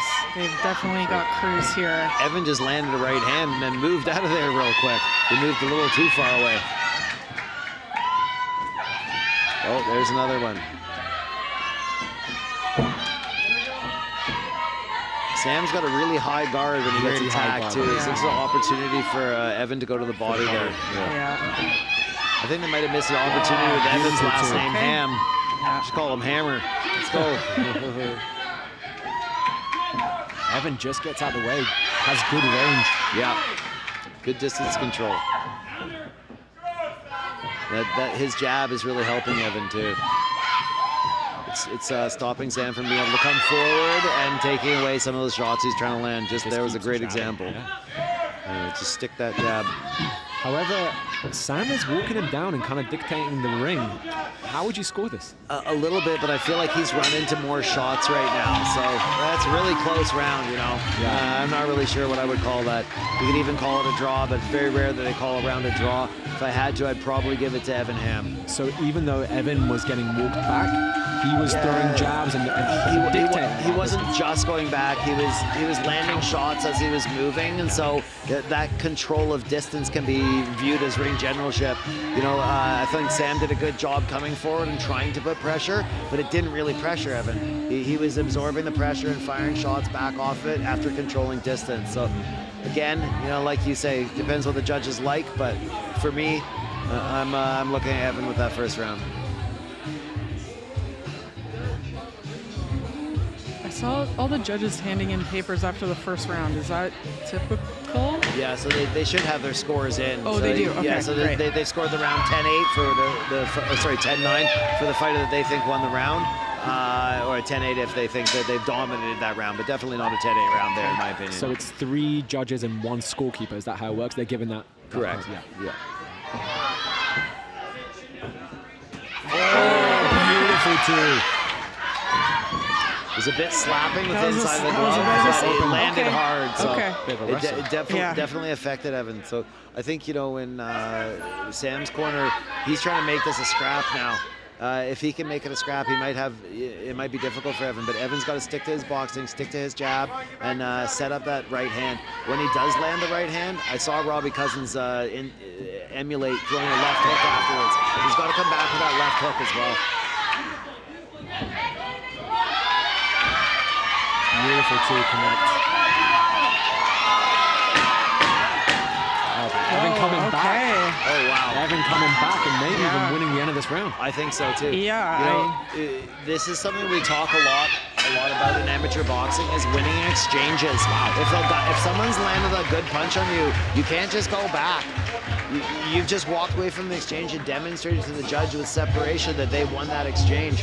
If you stay in there and land the last punch, you now take that point back from them and then exit the exchange. So right there, I thought that, you know, Sam did really well, but Evan took that back from him, that exchange back from him. So I kind of would have given that exchange back to Evan. Again, I think winning that round potentially. That last 10 seconds was Yeah, really, that really was far crucial. back. That was crucial. Yeah. I mean, Evan showed a lot of heart coming back from it. Yeah, no, he's definitely got heart. You know, for what he's lacking in skill right now. Some of his punches are a little slappier. I'd like to see him turn his knuckles over onto the target, but we'll see what he can pull off here. I know he's going to come out really hard because he thinks he's down, and he might be.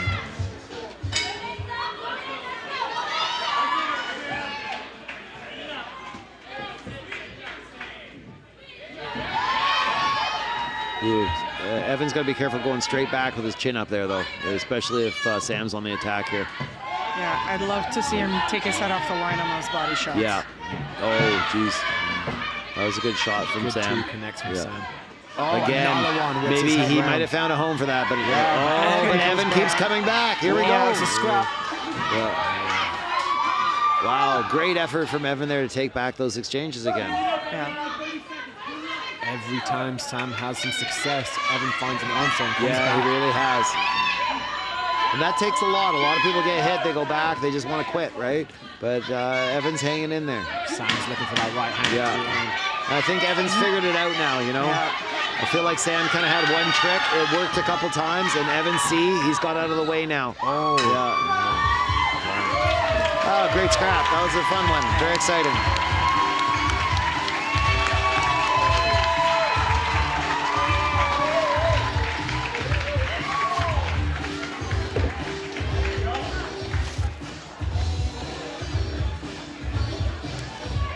Just looking at the highlights here, you know, Sam was able to land a couple of shots in that fight, but it did seem like every time Sam landed those, Evan came back. So I don't know, for me, I feel like Evan did enough to win the fight. Really how the judges see it, I think, with those bigger shots that were landed from Sam. They were pretty eye-opening, right? Like we saw those shots land. The judges obviously saw them land, but I do think Evan did enough. Yeah, I saw Sam throwing some shots that Evan was able to evade, and if those shots had connected, we'd be having a different conversation. I think so too, you know? Yeah. He threw some cracking shots there, pretty good. But both gentlemen have smiles on their faces, which is always great to see. All right, fight fans, we've done it all afternoon. A lot of respect for each other after that war. That was a good fight. Yeah. All three judges score this fight the same for your winner by unanimous decision. In the red corner, Evan Sweet and Juicy Ham. Wow, the energy coming from Evan there. He's pretty enthusiastic about that. Great fight from both guys. I thought Sam did pretty well in it too. And you know, he's got some skill stuff to work on definitely, but walking away, he could you know, keep his chin high. That was a good fight. Yeah, I think for the most part, we've maybe seen one exception, but I think all the fights so far have been really evenly matched in terms of skill, which is great. It's, you know, everyone here is for the most part a beginner, but it's hard to see someone get walked around the ring. Yeah, you know, it's that's a really important part of this, is making sure you're in a matchup that makes sense, right? If you're walking over people in your first fight, either you're very, very good at this, surprisingly, or there just wasn't, you know, a matchup maybe that was close to where your skill level is or your talent level is right now too. So, you know, by getting in the ring with somebody who's close to you, you know, I always said to people, you have a chance to either win or lose your fight. It's what you do on the night that's going to make the difference. Exactly.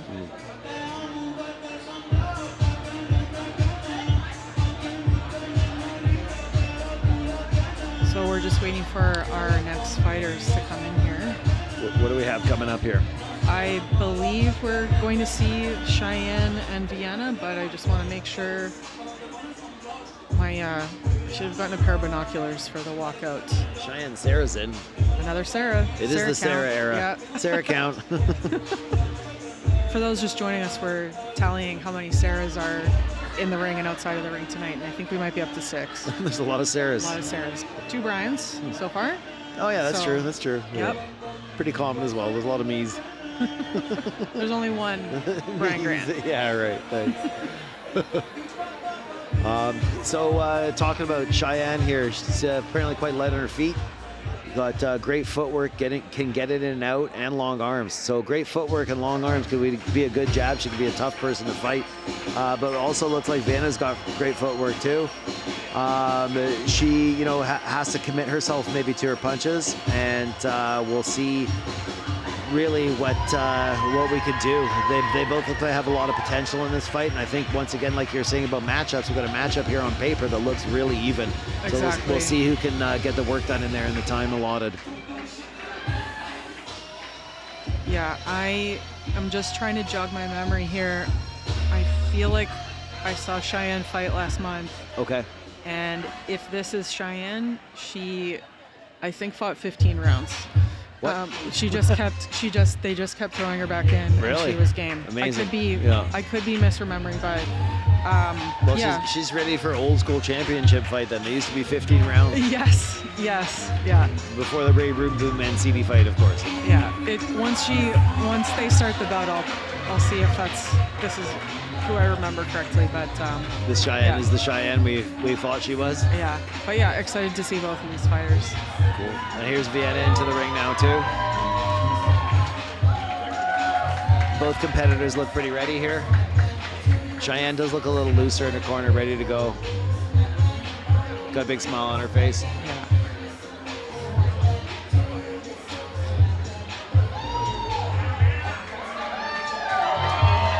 Here we go. We've got more Fresh face in the middle. We got highlights. Leda. Oh my goodness. Absolute Adonis. Crazy hand speed. One of the Sarah, cover my eyes. Is he fighting today? No. No, he's Okay. not. He's not. But he's had a few. He's Fighting. had 4 or 5 fights. Yeah, He's this guy's great. too handsome to fight. Come on. Hey, it happens to the best of us. Messing up that face. There goes Yeah. his Hollywood career. Yeah. But hey, he's tough. I'll get honest. He's really tough. I've sparred Rada. Yeah? Yeah, Rada's a good little boxer. He's very skilled. He's got good Fast. power in both hands. And yeah, too bad we don't get to see him fight tonight, actually. He's a great boxer. Fight fans, if you didn't know, this is our 8th bout of the night. This one's scheduled 3 one-minute rounds in our Eastside Rumble featherweight division. Introducing first, fighting out of the red corner, wearing the red trunks with white trim. When she stood on the scale, her official weight, 121.6 pounds. Fighting out of Barry's Bay, Ontario, please welcome Cheyenne Sarrazin.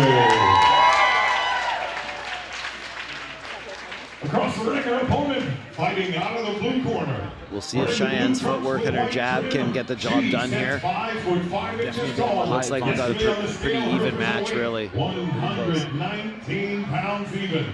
Fighting out of and representing Abbotsford, BC. Please welcome Vienna BBA.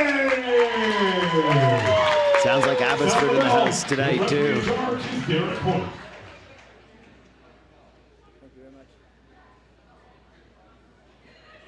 Yeah, Cheyenne looks ready to rock.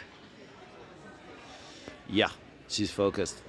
Yeah, there you go. She's relaxed her arms a bit, too. That's good. I don't like to see when my fighters are too tight before the fight, right? If they're standing there with their arms up, kind of shrugging too much.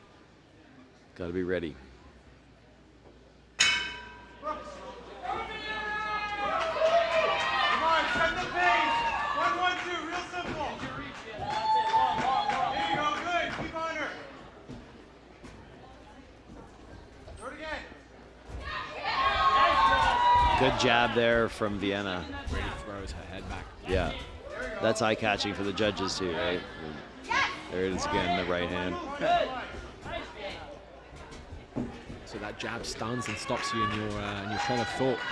Yeah, you know, it's I call a jab to the body the reset button.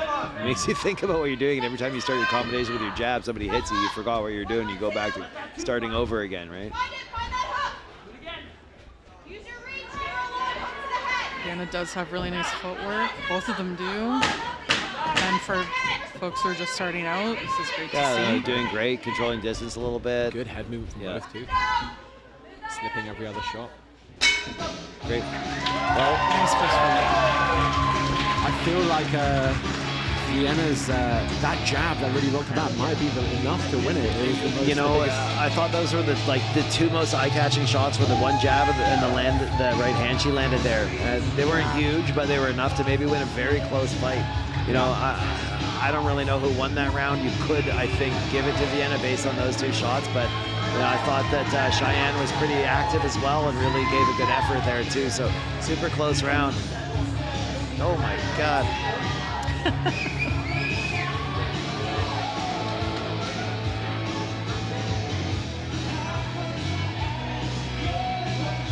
Heartthrob Thursdays.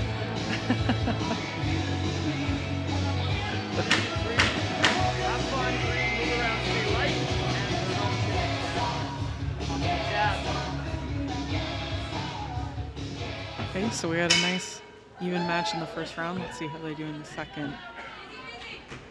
Okay, Vienna coming right out of the gate Yeah. with a knock knock, who's there? That's my two. Yeah, exactly. Yeah, she's knocking on the door with that jab. And she's doing a good job with it again, right? Yeah. And she's doing good after she's done something. She got hit there, but she's not usually staying there just waiting to get hit. She puts that She's jab back out. she moves her feet or throws another jab, right? It's she's got a good strategy right now, and she seems to be enacting it. Yeah, and again, I'm happy to see this amount of head movement at this level. Yeah. It's good to see.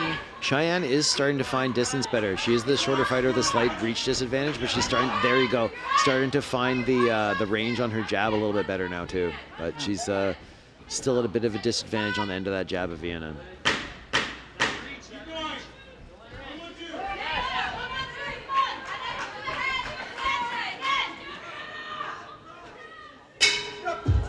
Good job. Yeah, Nice good job. second round. Good job from both ladies. Again, I felt like Vienna sort of controlled a little bit there. But really close round. They're Really both close. kind of standing, just getting in and out, both landing a few punches here and there. Yeah, Cheyenne has a comfort in the ring. That's Yeah, her stance is really good. She's Yeah. got a lot of confidence in it too.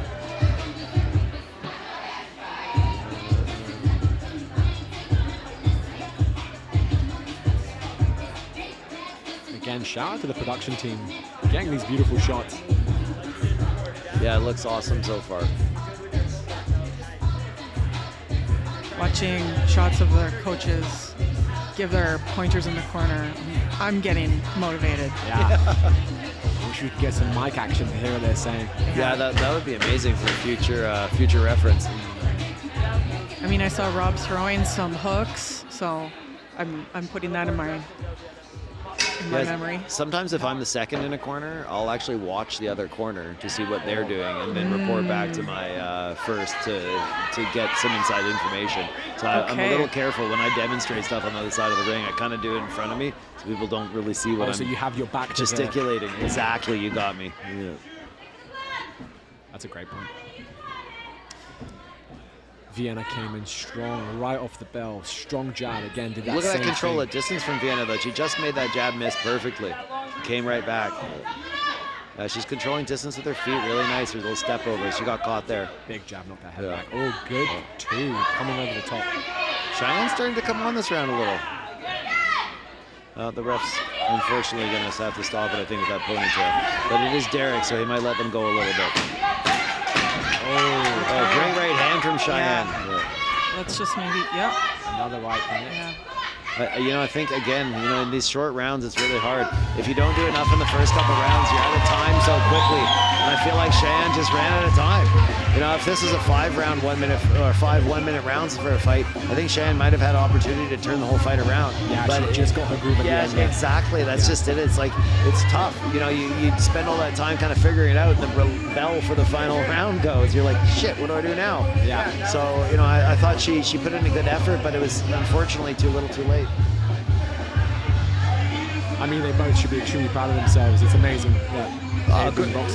Great footwork, great boxing from all of them. To be honest, I think so far tonight that was probably the best technical fight we've seen. Yeah, it looked like a real fight. It was a real fight. Yeah, they showed their boxing skill, and it looked great.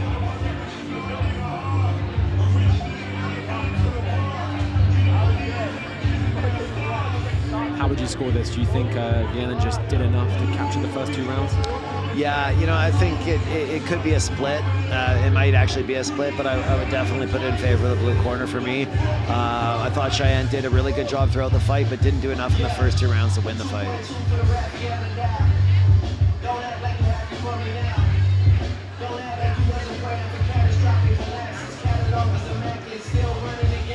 But big smiles all the way around, and I think they know how hard they work, and a lot of mutual respect here. Fans, can you make some noise? That's not bad. That's not bad. This room's filling up really nicely. Again, we've got to the judges' scorecard after 3 rounds. They've added it all up. Your winner by unanimous decision. Unanimous. In the red corner, Cheyenne Sarrazin. All right. Well, looks like I'm wrong again. Yeah. I'm gonna have to have a word with some of these judges after. I'm just joking. I think that it was a tough fight to score. Even in the first round, I was like, I could have had that a draw. And if you gave the first round to Cheyenne and then you gave the last round to her, all of a sudden on all the judges' scorecards, she's winning an unanimous decision. I think that's what might have happened there. But realistically, I thought Vienna landed those couple more eye-catching shots in the first round, especially, that I would have awarded it to her. Yeah, I think Cheyenne had the best round of the fight, which was the third. Yeah. But I do believe Vienna clearly won the first one. Thought so too. Yeah. But good fight from both ladies, and they both deserve a big round of applause. It was great. Yeah, very interesting. I'm hoping that they both keep with this, and I'm very keen to see them again in 6 months. Yeah. And see what they're able to do. Yeah. 4 more fights coming up until we have the little break until the title fights. 4 more undercards we got. Coming up next, we've got Dama versus Yvonne. Again, I haven't seen these two spar much, but according to the coaches, from the little thing I gathered from them, it's going to be a real scrap. Super heavyweight? No, but I mean in general. Yeah, we'll see what we got going on here. This looks like a couple of strong fighters coming into the ring.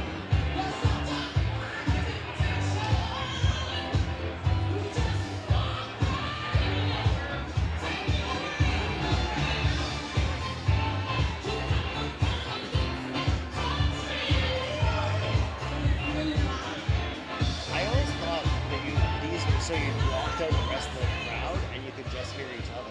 I didn't realize you could hear the crowd as well. It's so loud. You can turn it down.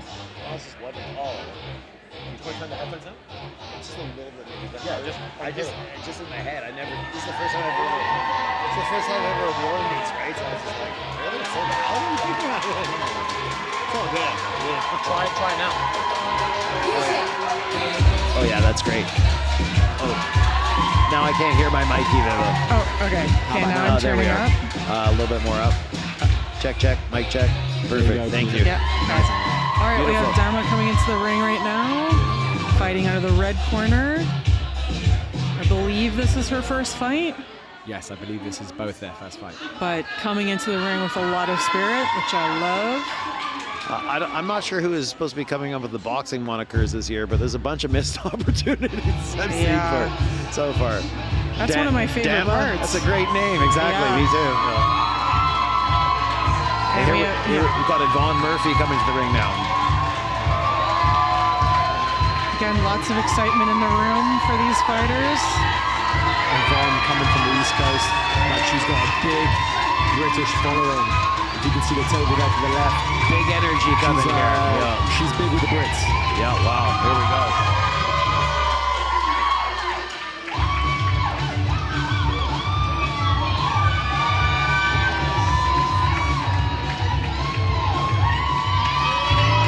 There's lots of dancing going on in the ring, which is great. Yeah, for me, like I was saying earlier, the looser you are coming into your fight, the stronger and faster you're going to be. So, if both of these fighters are loose, we might be in for some pretty good action right off the bell here.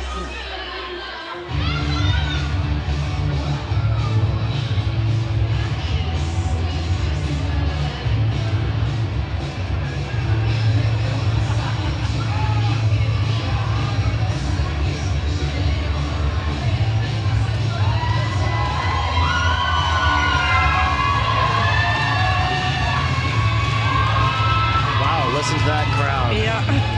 Big excitement in the crowd for this next fight. Yeah.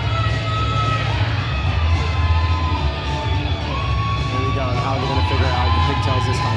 Yeah. Up on the top of the hill. I like the strategy so Yeah. far. I think this is a I'm winner. watching on the monitor here. Yeah.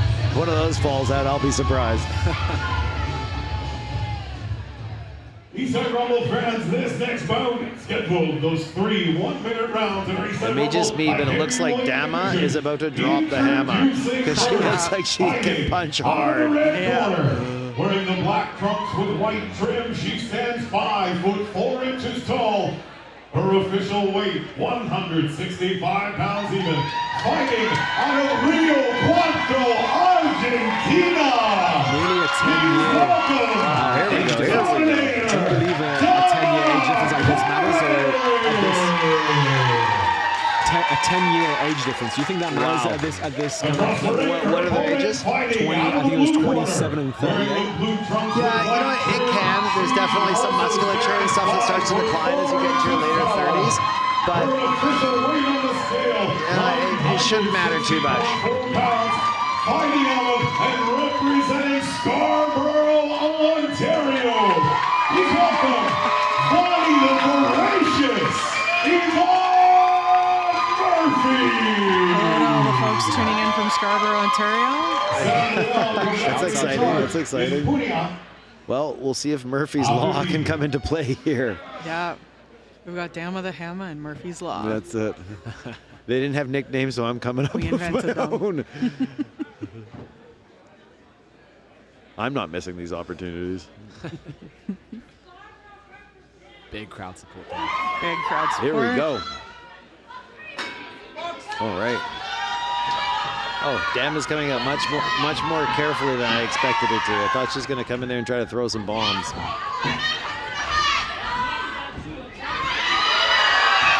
Nice combination from High Murphy. volume, yeah.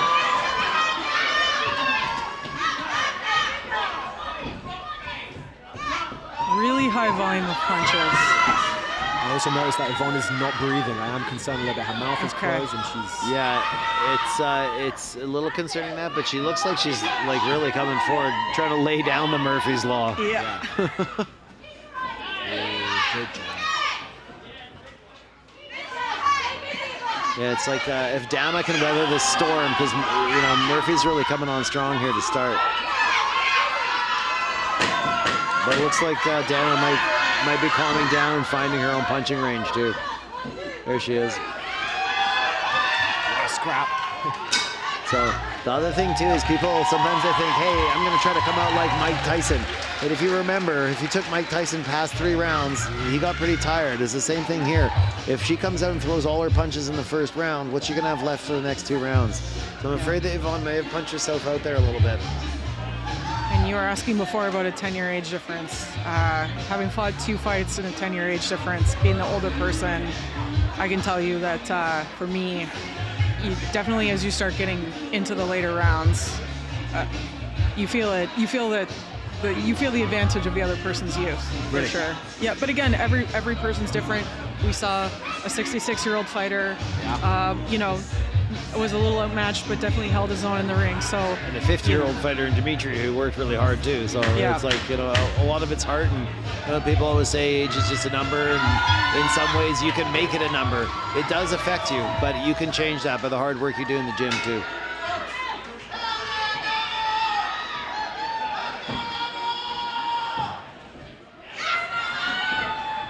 Here we go.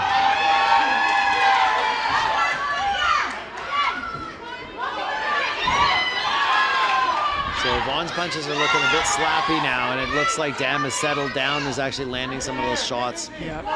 And even though Yvonne's coming forward, she's catching her coming forward, walking her into those shots like Okay, that. there we go. There we go. There we go. And another one. Yes.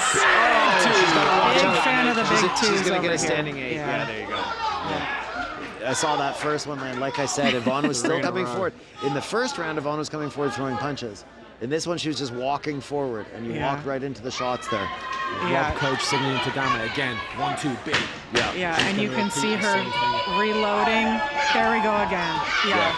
She's finding And- it, boom, and she's throwing it. And she landed a left hand that time too. Yeah. And when you find something that wow. works, Yeah. you just keep going till it doesn't work anymore. I love the great sportsmanship there. A little high five at the end of it. It's amazing. And I see pro boxers as well. They look like they've just gone to town on each other for like 5 rounds, and they give a high five to each other. It's a mutual respect. You know how hard you just worked, and you know what they had to dig deep to come back from that. So that was a great little moment there. Yeah. Totally. Right hand on the replay was just devastating. No, that really turned the fight around in my opinion for Dama. I think she's like, it's her fight to lose now. It's a confidence booster too, to like land a clean 2 in a scrap like that. I was saying earlier, the energy that gets returned to you from landing a shot like that, it's like your confidence just goes pop, right? It's a great feeling, and can really help you throughout the course of the fight, right?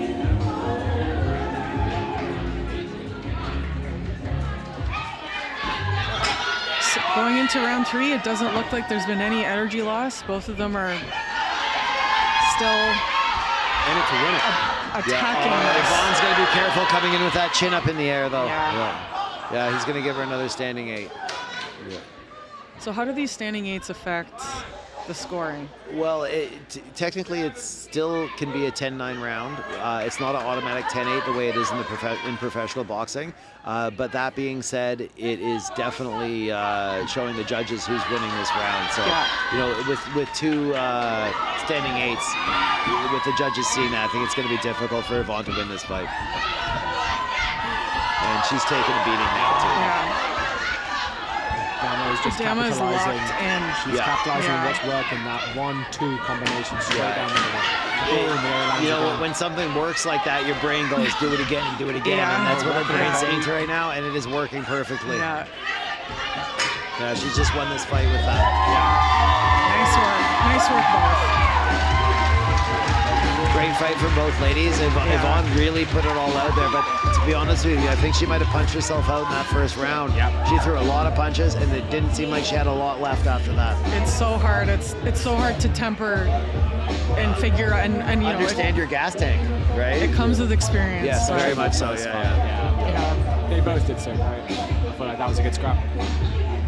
Yeah, great scrap. You know, I think that Yvonne put her best foot forward in that round, and Dama weathered the storm, stayed calm and collected, and then went back to a strategy that was very, very intelligent for her. It worked really well. Also, the pigtail technique over the top worked perfectly. Yeah.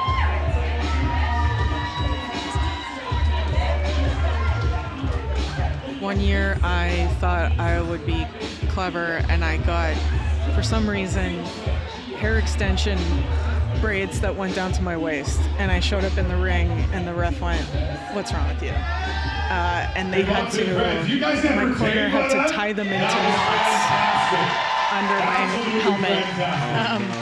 After 3 rounds, So never again. Did it manage to fit? Your winner by unanimous decision in the Just red about. corner, Nice work, damn it. Oh my goodness. Now that's a level of sportsmanship. That's showmanship. I love that. I love that. Yeah. As we said earlier, this experience, especially participating in Eastside, where you train alongside your eventual opponents, you end up developing a lot of friendships, and this is something that you endure together. So it's always great to see everyone being so kind to each other immediately post-fight. And it's a mutual respect. They both know how hard they had to work and sacrifice to be in there. So Yeah. there's nothing more encouraging than seeing other people encouraging each other. Yeah. Love it. Okay, we're moving fast in these. The next fight, bit of an interesting one. I don't know if you know Brad. Brad's been working at the gym a little bit, maybe behind the reception you might have seen him. Okay. Really sweet guy. I think he's pretty new to boxing. He only started training boxing quite recently. Yeah. But when I've kind of sat down and interviewed him, he said his biggest driving force for this whole thing is his daughter. He loves his daughter a ton, and he said that he's kind of doing this for his daughter, and she's his driving force behind this. She love trains that. taekwondo and karate, and she sometimes holds pads for him as well, which is very sweet. But That's his, amazing. His main motivation. But he also, I think he might lack the kind of confidence that he has. I've actually seen him sparring. He's pretty good, and I do feel like he has the skills to win this fight. But I do fear that potentially he doesn't believe in himself enough, and I hope tonight he sees that he should be proud of himself and feel the confidence and hopefully bring his A game, which I think if he brings, he could win this fight. Yeah, well, it looks like he's had quite an experience in his training. He's gotten into exceptional shape. He's had a lot of experiences, so yeah, I look forward to seeing what Brad. Yeah, and he lost 40 pounds in the process.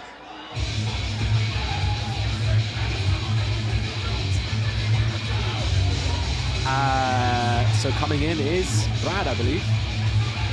Okay, Rock. Brad's coming in with lots of energy. That's a heavy track to come out to. Yeah, Certainly sets the tone, doesn't it? yeah. Don't be fooled by the music. Brad is an extremely sweet man. He's very, very kind, very polite. Love it. Big fan of his. His opponent, on the other hand, Jordan, kind of big frame, definitely has a size advantage here. He told me he started boxing when he was 11. Oh, wow. Okay. Kind of like dabbled around different clubs, but had long breaks in between. But his first exposure to boxing was quite young. You know, Briggs and Tyson are some of his kind of big heroes in boxing. And his favorite thing he said to me in this camp was getting in there every Friday and just taking punishment. He said he's enjoyed sparring, I'm sure you're familiar with Darcy and Kyle, and he said like he's learned a lot from, you know, better boxers really putting it on him. Darcy Hines. That's the one, He's, yeah. just started his professional career recently. Totally, yeah. Yeah, So he's gone rounds with Darcy, and he's game. At Yep. the weigh-in, even though it was fun and games, kind of Jordan ran up to Brad and gave him the kind of UFC cold, kind of like, I'm going to get you. And it kind of got to Brad a little bit, I believe. Yeah. All right. Before we begin, big shout out to Jordan's daughter, Sydney, in Alberta, and his granddaughter, Salem, also tuned in. Okay, so we've got two dads. Two dads. Both alike in dignity. So, you know, I did notice a knee brace on Jordan's knee there. Hopefully the knee injury or is not hampering his mobility or his ability to move around the ring. But to be honest with you, I think Brad looks a little tight right now. And I think that Jordan's going to do pretty well in this fight. Yeah, definitely starting when you're quite a bit younger, just to even have kind of the comfort and the physicality. There's not really any replacement for it. You know, if you start when you're young, your body forms around the sport. As you grow up into the sport, you've got muscles and reflex and technique that people, when they start older, generally don't have. There are world champions who have started in their 20s, but it's rare. Again, big crowd, lots of excitement in the audience for these two fighters. Again, one thing to watch out for, Jordan looks for the haymaker. I believe he'll probably want the knockout in this one. He throws big shots, and a lot of time they go swing and a miss. I've got to be honest. I think, you know, I don't know the shape that Brad's in right now, but I'm a little concerned that Jordan's in better shape, has a lot more experience, and this could be a little bit of a more lopsided fight. Yeah. I hope that Brad can come out and keep his hands up. To that, I would say don't judge a book by its cover. Yeah. 'Cause, I feel like Brad, if he gets confident here, Yeah. he could do it. Yeah, I'm unfamiliar with both these fighters, so like you said, I am just going off of what I'm seeing to start here, but we'll see what they can do. I like the Jordan little has elbow a block. much bigger reach. Yeah. Yeah. Brad is southpaw as well. He is, yeah, which can create some problems for people too and make it a little trickier or harder for him to hit. So far, Brad's defense has actually been pretty good. Oh, he just got hit with a straight right Two though. lands Yeah. right on top. That definitely got his attention. Jordan's And got it a may even small wobbled him a little bit. Yeah. Yeah.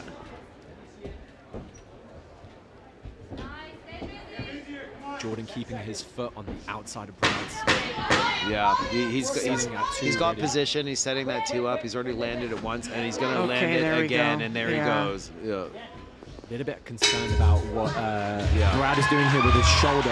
Yeah. Could be prone to even an injury. Yeah, a flicking that little shoulder out bit. a little Yeah, bit. he's trying to like parry off of the jab a little bit with it, but it wasn't super effective there, and he's not doing a lot else of his own on offense. He's kind of waiting to kind of punch. Maybe he's trying to set up a counter punch, but that round, I think Jordan just really established his distance, established his power with landing those 2 big shots, and to me, it was definitely a blue corner round for Jordan. There, that's shot right there. Again, we saw in the replay.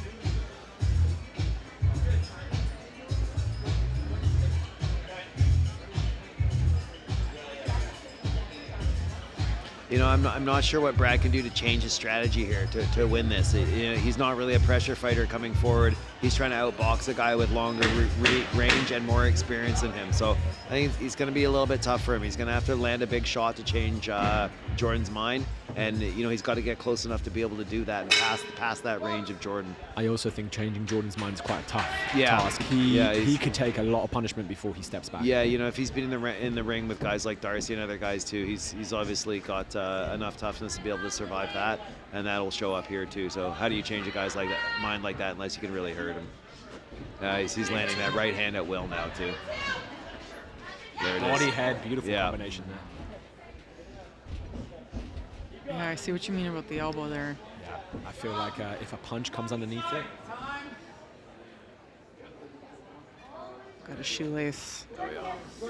yeah, I believe if an uppercut or something comes up and tangles there, you could really hurt your shoulder like that. Yeah. That's from someone with a shoulder injury. Yeah, fair enough. I can see your concern. Yeah. PTSD. I mean, right there. it is a way to parry or sort of force parry the shot or to change the direction of it a little bit, but I don't know if it's been really effective for him. And you know, the way Jordan's been landing that right hand, it's like he's already found a home for it.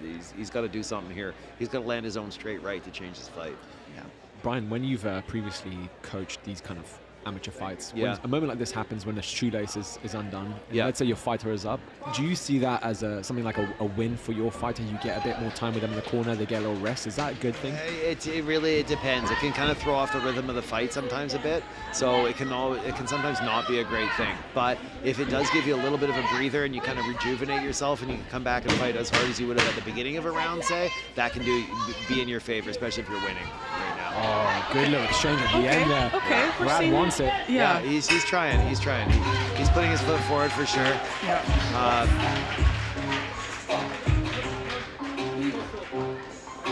I do feel like, to be honest with you, in Jordan's corner, if you told him to put his foot on the gas, he could potentially end this fight as well too.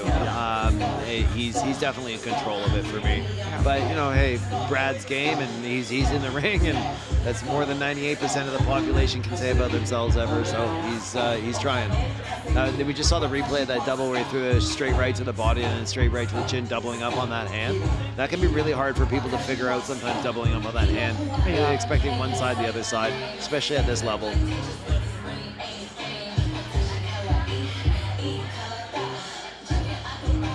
But you know, overall, I think it's been a good fight. He's trying his best, and there's some boxing going on there, which I like. And we'll see what the third round here holds. Yeah, I'm hoping we can see a little bit more from Brad like we saw in the last. Yeah, I think so too. 15. He's got to show something, or it's Yeah. definitely Jordan's fight here. What do you think is going on here? Not sure. Some sort of a administrative issue.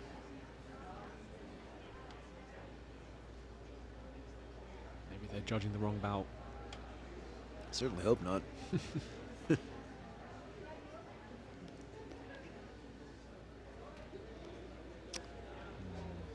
They're just making sure they've Oh got wait, the, this is Jordan? yeah, just Where? making What? sure they've got the right people in the I ring. thought this was the 110 category. Hopefully not. I mean, Derek's got there to sort them out. I think we've got it figured out now. Beautiful. go. Yeah. All right. Here we are with the third round. Still got 55 seconds. You know, I think Jordan's corner told him what I was saying. You put your foot on the gas here, you can end this thing in the third Yeah. here. He's just got to come forward with that straight. Double up the jab and throw that too. He's a bit too patient, Jordan. Jordan has a smile the whole time as he's boxing. Yeah, he seems to be enjoying himself at the very least, so that's good. Oh, big shot. Swing and a miss. Oh, if that lands, that could do it. Yeah, he's got to straighten it out. He doesn't need to worry about the uppercut or swiping with it. He needs to throw it just straight like that. Forget the hook. Go right down the pipe. Straight right. Yeah. Yeah, Brad's see, he leaving keeps him on the missing, space to yeah. do it. Yeah, he's telegraphing a lot, and Brad is reading it. There we go. But Brad's keen for it. Brad's in there. Unfortunately, I think he was a little bit too in love with that right hand. If he'd actually tried to throw a left hook back or throw something else a little bit off it, he actually might have had a better chance of stopping. But good fight, pretty dominant performance, I really think here. And well, I would definitely give it to the blue corner for me. But what I think doesn't matter. It's up to the judges. We've certainly seen things go different ways than we expected. We sure have. I mean, we always do. You know, it's Yeah. like it's very hard to stay biased, to stay unbiased. But it's also like, you know, we all end up watching one fighter. And as a coach myself, I tend to coach people. That's why I'm a terrible referee, to be honest, because I end up coaching the fighters in the ring when I'm with them, but I'm not allowed to do that. So, not a great job for me. I think I'm going to stick to the coaching. But great showing by Brad, this being his first fight, and holding his own, you know. Oh yeah, he came out there and he's got a big grin on his face right now, and he's got a sense of accomplishment, I'm certain. He did a great job.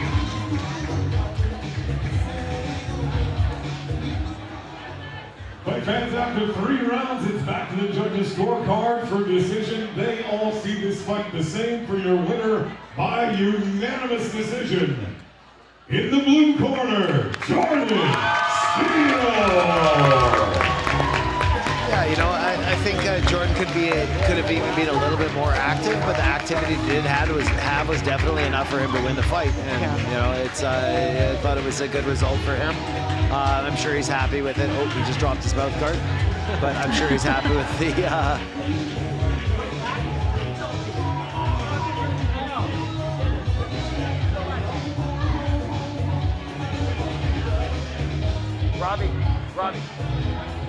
Robbie, that's his mouth guard. All right, fans, we've got 2 more boxers getting ready to make their way to the ring, but if you're getting hungry, we've had a food truck show up. We've got the Flying Dutchman, the Flying Irishman. The Flying Irishman downstairs outside if you're hungry. We have a food truck. We've begun to get some food service to feed you. Yummy. 2 more fighters are up next. So the next I can fight, see them. interesting one. I believe this is going to be Sarah Whitten's first fight. Is that right? Are they going to have rabbit stew on the food truck? They probably will. So who do we got coming up here? Oh, I've actually seen Isabella DaCosta actually at my gym a couple times as well. Nice. And I've worked with Sarah Whitten as a coach for some years before. This is her first fight though coming up, I believe. We're very excited to see her in this fight, and yeah, I think she's been a great example of a coach and an administrator, and done a really great job around Eastside too. So looking forward to seeing her fight. And if my math is correct, this is maybe our 4th or 5th Masters fight, Amazing. which is incredible. I think in the years I've been involved with the Rumble, You're right. it's there's been 1 or 2, which has been great, but that's just a kind of a testament to the interest in the sport of boxing in Vancouver at every age. So I it's great agree. to I see. agree, and I think it's great to see too, because you know some of these people, it's on a bucket list for them. It's something that they may not have an opportunity. They may not have an opportunity to experience in their life, and to actually get in the ring and to get to experience this, and to know what your favorite fighters are going through. Yeah. What an extraordinary opportunity. If we're hearing this soundtrack, that means there's been a shift in the fight order. Okay. We are now okay. looking at Mason Rosetta versus Nick Wells. Okay, and we have quite the walkout entourage. Big entourage here. Yes. Yeah, always fun to see, always fun to experience. Is that pronounced Rezazada? Rezazada. I love it. Mason, let's go. Yeah, Mason's got a big crew out to see him. Big smile on his face. He's ready to go. Coming up now is Nick Wells. In this process, I believe he's got into great shape. Oh, there he goes. He's got Johnny shaded up. I believe I've seen Johnny work with him closely in the gym, giving him coaching tips. But I believe that Nick's really kind of kicked into gear in this training camp. He's lost quite a bit of weight, and his technical skill has really been improving over these last few months. And is this first fight for both of these gentlemen? Yes, I believe so. I really like that when we're able to match up, people who are a little greener, the two, with their initial fight. I think it gives them a little bit more of a level playing field. Yeah. In the past, we always tried to match up people with a bit more experience with people with a bit more experience. Some people even came into the tournament having, 2 or 3 or 4 or 5 fights, something like that. And I think that, if that's the situation, you need to pair them with someone who's got more experience. It's just the experience shows up too much. Yeah. So I like this matchup. I think you got a couple lads here look like they can bang a little bit, and it's their first time out. So I'm pretty sure they're gonna give it the roll. Yeah, very excited for this one. Nick's also come out to the Sopranos theme song, so he already has my support. Love it. Yeah, I mean, in addition to this being an athletic competition, this is also a show. So these guys are putting on a show for us today, and we appreciate it. Nikki, the gangsta, Wells.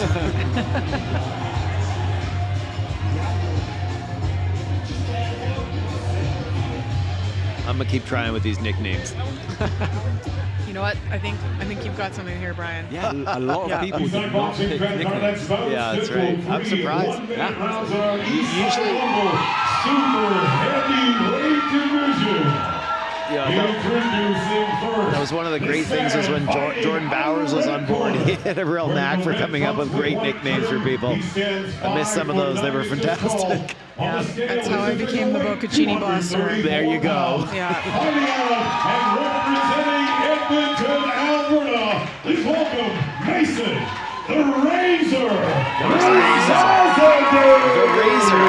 like it. Here we go. Across the ring, his opponent, Now we're this fighting. man fighting out of the blue corner. Wearing the blue That's more trunks with Z's or white Z's, trim. depending on which part of the world you're from. I've heard anybody's name in my On the life. scale, his official weight, 253 pounds. Fighting out of and representing our fine city of Vancouver, BC. Please Just welcome chilling. Kid Gruesome, Nick Wells.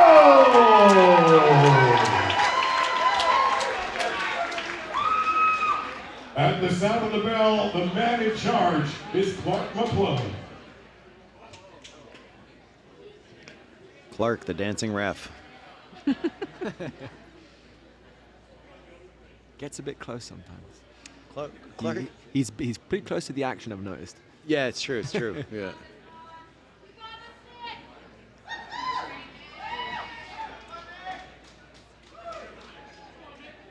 Okay, it looks like we're just doing some final checks on headgear here before we get this fight underway.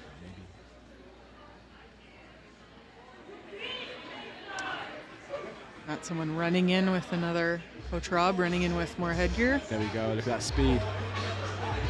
Some people just have big heads. Yep.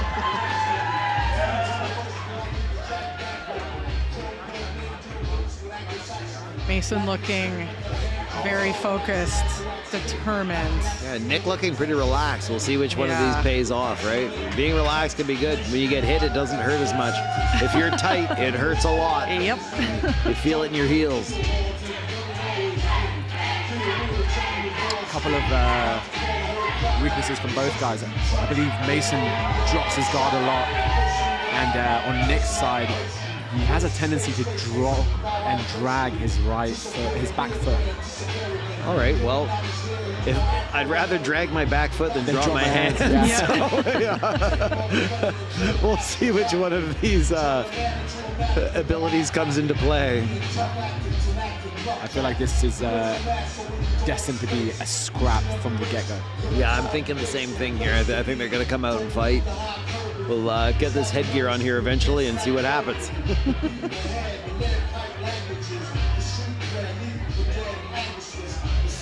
In other amateur bouts, is headgear put on before the ring, or is it always put on in the ring? Put on at the ring usually. Yeah. That's so the referees can ensure that. Yeah, making sure there's no funny business.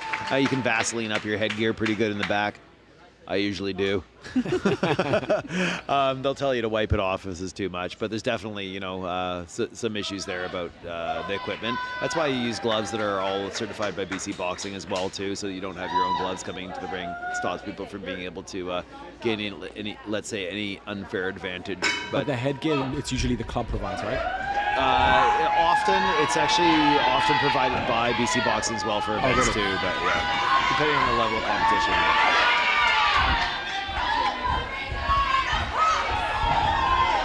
Well, so far I'm seeing a lot of chins up in the air and a lot of punches, so I don't think this is gonna go 3 rounds. Yeah, this is an after-school fight. Yeah.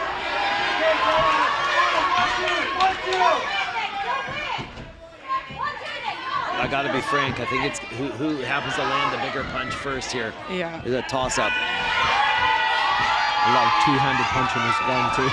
Yeah. I don't think you guys taught them that, did you? No. I will say, every time they separate, Mason does put his hands back up, which is good to see. Yeah.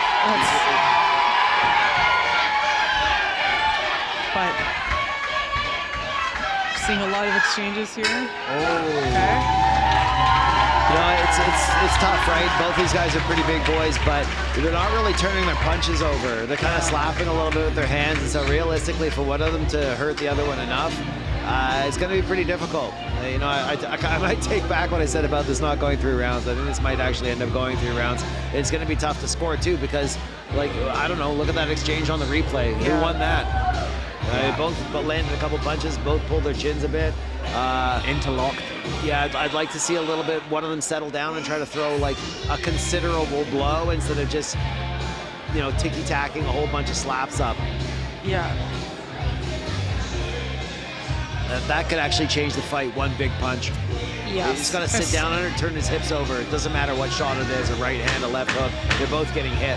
Especially in super heavyweight, I've seen fighters in the pro level with completely different physiques. Yeah.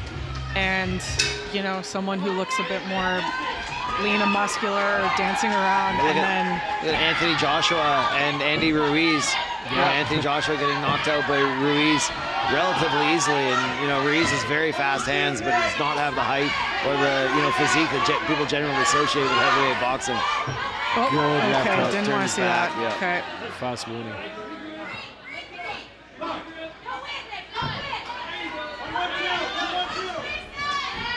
Okay. I feel like Nick's beginning to find some rhythm here.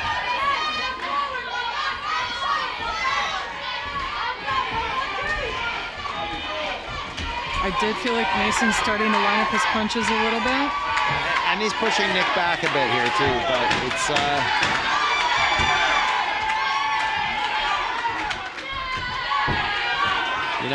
I'm starting to think that Mason might be walking away with this a little bit. Oh, Jesus. Oh. He's getting a warning for that. He hit him after the bell, so got to be a little bit careful there, but sometimes with the roar of the crowd, you don't hear the bell, and that's what happens. Or you're trying to time it so it lands right on the bell and not 1 second later. Yeah, it's hard. It's a tough one. It happens at every level of boxing. Roy Jones Jr. was disqualified and got his very first loss of his career by hitting Montel Griffin when he was on his knee, and that's up to the ref's discretion. But he just DQ'd him for that one moment. Came back, won it in the first round. Yeah, he dominated. Yeah. So I think we know who was the better boxer there. But Montel Griffin was a very good amateur as well, a really good boxer, and world renowned even before he became a pro. And in the pro ranks, Roy Jones was just a different level. He's a special guy. If you don't know him, if you haven't seen him, go watch him. Definitely my favorite fight of all time. Amazing. Yeah. So heading into this third and final round, how are we feeling? I think you could have given, the first one was pretty even. I think maybe Red took the last round, but this is a tough fight to score, man. Yeah. It's almost 50-50, right? One guy hits the other. Rock'em sock'em robots here. Yeah. Well, as you can hear, the crowd is going absolutely wild. Yeah. And again, kudos to both of these gentlemen for their first bout of boxing. This is not easy. Yeah, this is like watching two guys put it their all in the car park. Like, this is like an after-school fight. This is a real scrap. Yeah. Especially when you're fighting super heavyweight, it's a different physicality. Mason putting in some body work there, but that's a little too late for the body work, I think.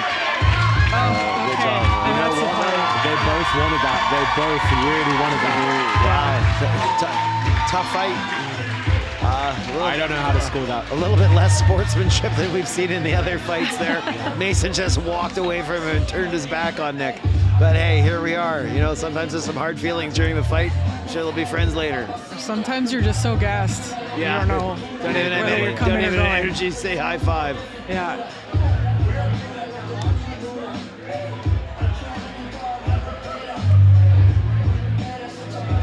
Oh, he just asked me, can I hug?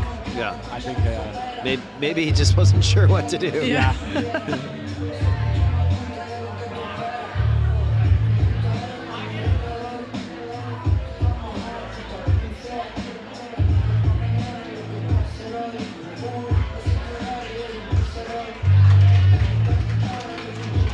Nice work to both fighters.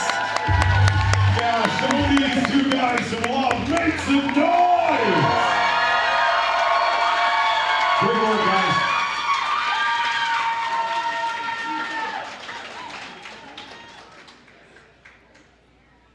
Well, are you ready for the drama?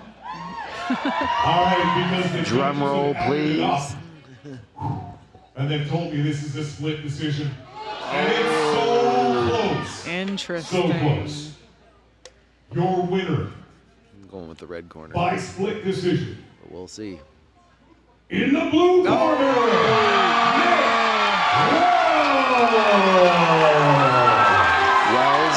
Wells. Double love the drama, right? Excellent first showing by both It gentlemen. was so close. It's a really The tough judges fight to said it score. was Both so guys close. gave it their all. We didn't see a ton of technique in that fight, but we definitely saw a lot of heart. a lot of Yeah. heart. They both should be really proud of themselves. They gave it their all. Yeah, they put it out there, man. That's great. Good job, guys. Yeah, and when you come into boxing as a super heavyweight, I know from experience, it's a higher hill to climb when you're, working on your Hey technique, everybody, working on your can we have your cardio. attention So, for just a congratulations couple to of both of minutes? them. Yeah, it's a not easy hill to climb, right? Anybody that's willing to try to do that is, they've got my We're not support. going to interrupt everything. I'm going to give my tool to someone else. We're going to do our 50-50 draw. So the numbers are $545 raised. Somebody's going home. $272 richer. Is that right? That is right. Whoever wins this gets $272. Oh no. So, Did you guys get your tickets? I didn't even get my tickets. Sarah was skipped. What's up with the Sarah era? I think we're going to see Sarah and Isabella after this. Oh, here we fight. go. Yeah. numbers are 3771607. So again, 377. Hey, okay, I'm getting your money. Actually, I'll give you the money later. Did he win his fight and the 50-50? That's a night. Take it, make sure you're not lying. Come on out, bring your ticket out where you're going to check it. You could go home $272 richer. And you know what $272 will get you? It'll get you food at the Flying Irishman downstairs, and it's going to get you a lot of beer. All right, double check it. And that is a match! All right, congratulations to our 50-50 winner. Congratulations, what's your name? Wow, nice job, buddy. $272 richer. Follow them. Just a reminder for all the folks watching at home, the name of the game is that this is a fundraiser for Eastside's youth programs. And I do believe that fundraiser is still open and you can still donate and contribute. And hopefully this has inspired you to see what boxing can do to change the community for the better. So if you're compelled, please find a fighter and donate to their fundraiser. It all goes to the gym and to the youth programs there.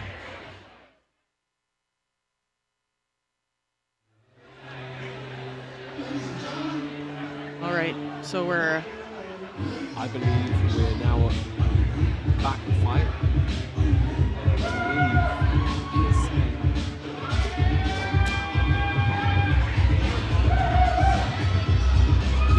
Yes, so we're seeing Sarah Whitten walking out. We're seeing. No, we're not. We're seeing Isabella. Yeah. Sorry. Isabella coming to the mixing ring. the two names because they're both of these fighters make your Have name. my Isabella DaCosta and Sarah Whitten. I'm Sarah Costa. What? What the heck? I feel like you should be refereeing. It's like this they fight. cloned No, you, and now I- they're making them fight each other. Okay, well, and now they're playing the Golden Girls theme song. So Here we go. Wait, this is the best thing I would. So Sarah Whitten on the way in, she told me to make sure that I give her a hard time and tell people that she's a terrible boxer, but she's No, not. she simply won't. She's put a lot of work into the gym. I have a lot of respect for her, and she's done a really great job in trying to hold the gym together in some pretty tough times too. So great job, Sarah. I'm really excited for your fight tonight, and I want you to go out there and put it all on the line, right? Sarah's nickname in the gym is Mean Mommy, so we'll see if she exhibits some of that tonight. I've also seen her with her kid in the gym, Yeah. and I think they kind of slightly spark together. as well. They do. daughter? Oh, yeah, they do, Yes, It's yes. pretty sweet to see that. I spar my wife. And that way we can all our domestic disputes out in the ring. She just goes to town on me usually. Well, maybe we'll see that here next year. An exhibition. Eastside Rumble Spouse Edition. I believe they have the pigtail technique down. Here we go. See top of the head gear goes over it, down the strap. And goes. Isabella has them, but I think if they're not whipping around, then she's good to go there. They are poking at the back of her headgear, but I think they'll be all right with that. This is a super interesting match. Isabella, as we mentioned before, has a background in kickboxing, which means that she's got a comfortability with combat sports. But maybe some of the technique needs to be adjusted for the sport of boxing. A lot of time with kickboxers, they tend to stand a lot more toe-to-toe. They don't use lateral movement as much and or head movement as much. So they will probably see her try to stand in front of Sarah and go toe-to-toe with her. I think Sarah's strategy should be to stay on the outside, out-box her, and pick her apart. But we'll see what she's capable of. Her opponent fighting out of the blue corner. Also wearing black trunks with white trim, she stands 5'8" tall. Her official weight, 159.4 pounds. Fighting out of and representing Isabella looks very focused, though. I think she's going to bring it as well. So it could be a tough fight for Sarah.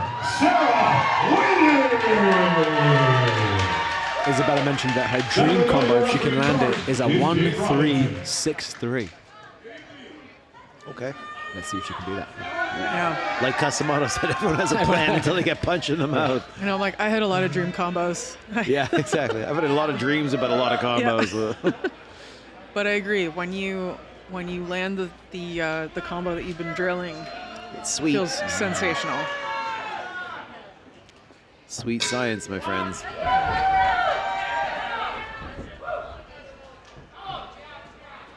Oh, nice hook from Sarah. Yeah, Sarah's got a nice mean hook. Off that head movement, too, which worked real well for her.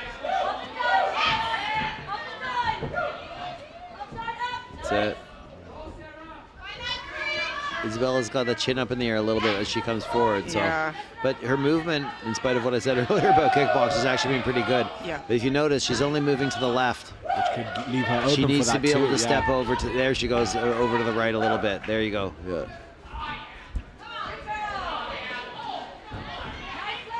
Good head Good movement head from Sarah. movement Liz. from Sarah. She Beautiful. just made about 6 punches miss in a row there. Yeah. Sarah does dip her head a bit low. She does. She's got to be careful about running into an uppercut there too. If Angela can figure that out. I believe in the second round we might hear that advice given to Isabella in that corner to work that uppercut. Yeah, I'm sure Robbie saw that too. That Sarah's leaning in a little bit and maybe to come with that 6-3. And as she said, her dream combo is 1-3, 6-3. might make it happen. Well, there's an opportunity for her to land that shot here.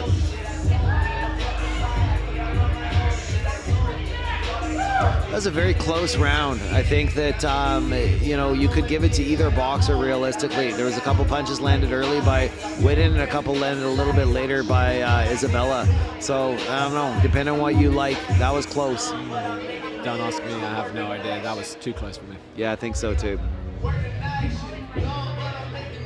We'll leave that tough decision up to the judges, thankfully.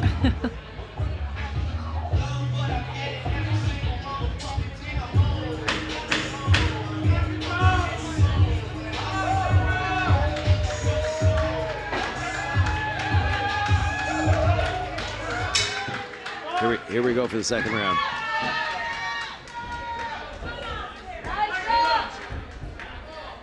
A little concerned that Isabella's first reaction is to put her chin up when she gets attacked, so I think she Yeah. might run into a secondary one. It's good. She makes the jab miss, but if she follows up with a second jab or a right hand, I think she might run into it.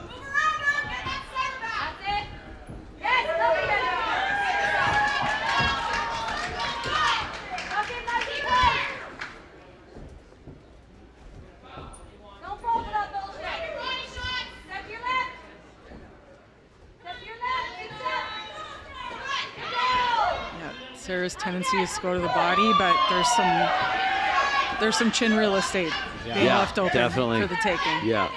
Yeah, she's got to get her head off line when she goes to that body, or she's opening herself up for uppercut. That was a nice right hand from her, though, too. From Sarah. This has been a really close fight.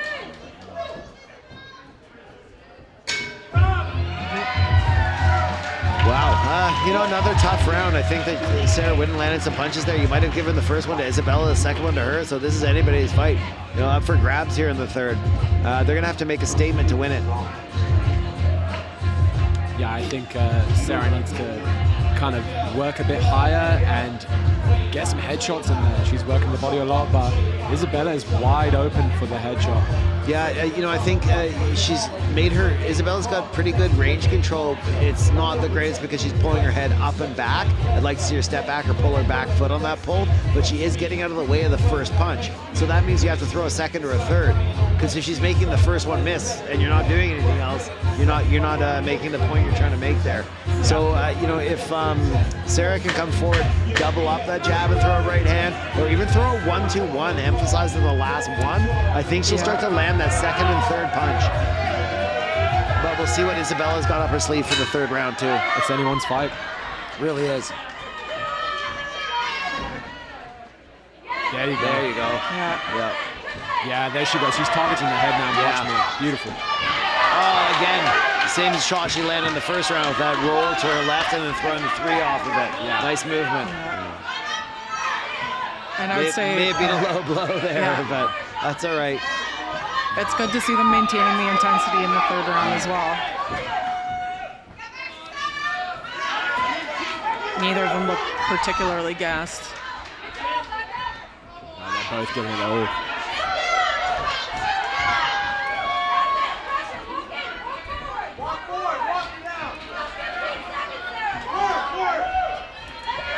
Coming in the final 10 seconds here. Oh, that would make the. I really think even that though- might have won the fight for that- her right yeah. there. Those last couple jabs snapped her head back, and that really made a big impact. Yeah, that hook would have left a mark on the judges. I think for sure. Whitten just stole the fight with that. Watch this right here. Nice. There you go. Nice Remember what I hook. was saying about 1-2-1 or doubling up and then coming with a second or third punch? The third punch landed there. That was exactly what Yeah. we were looking for, right?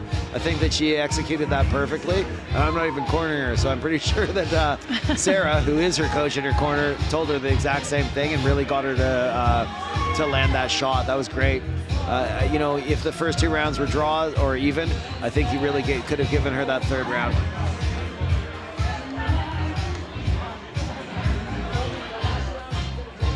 No matter the decision, that was a Big close fight. smiles all the way around. I'm certain that I've known Sarah for some time and that she's very happy with getting that fight, her first fight out of the way. She's also, you know, been training for some time and is pretty excited to get in there. One more time after 3 rounds with the judges' scorecard for the decision. All 3 of them scored the same. Your winner by unanimous decision. In the red corner, Isabel the Hulk DaCosta. Well, I don't know. I thought Sarah did enough in that third round to win the fight. That was a pretty close fight, though. And like I said, you could have given Isabella the first couple of rounds as well. So close fight. Great effort for both ladies, and love to see it. Great job. Also love to see Sarah celebrating Isabella at the end there. Yeah, of course. You know, she believes in this cause. She believes in the gym, and I think that, you know, the good that this place can do is she's a reflection of it. So it's wonderful to see her enthusiasm for Isabella's win, and also the sportsmanship and camaraderie that can happen in the gym is amazing. Beautiful. Great work. Okay, so next is going to be the last bout for the undercards, and then we'll take a bit of a break.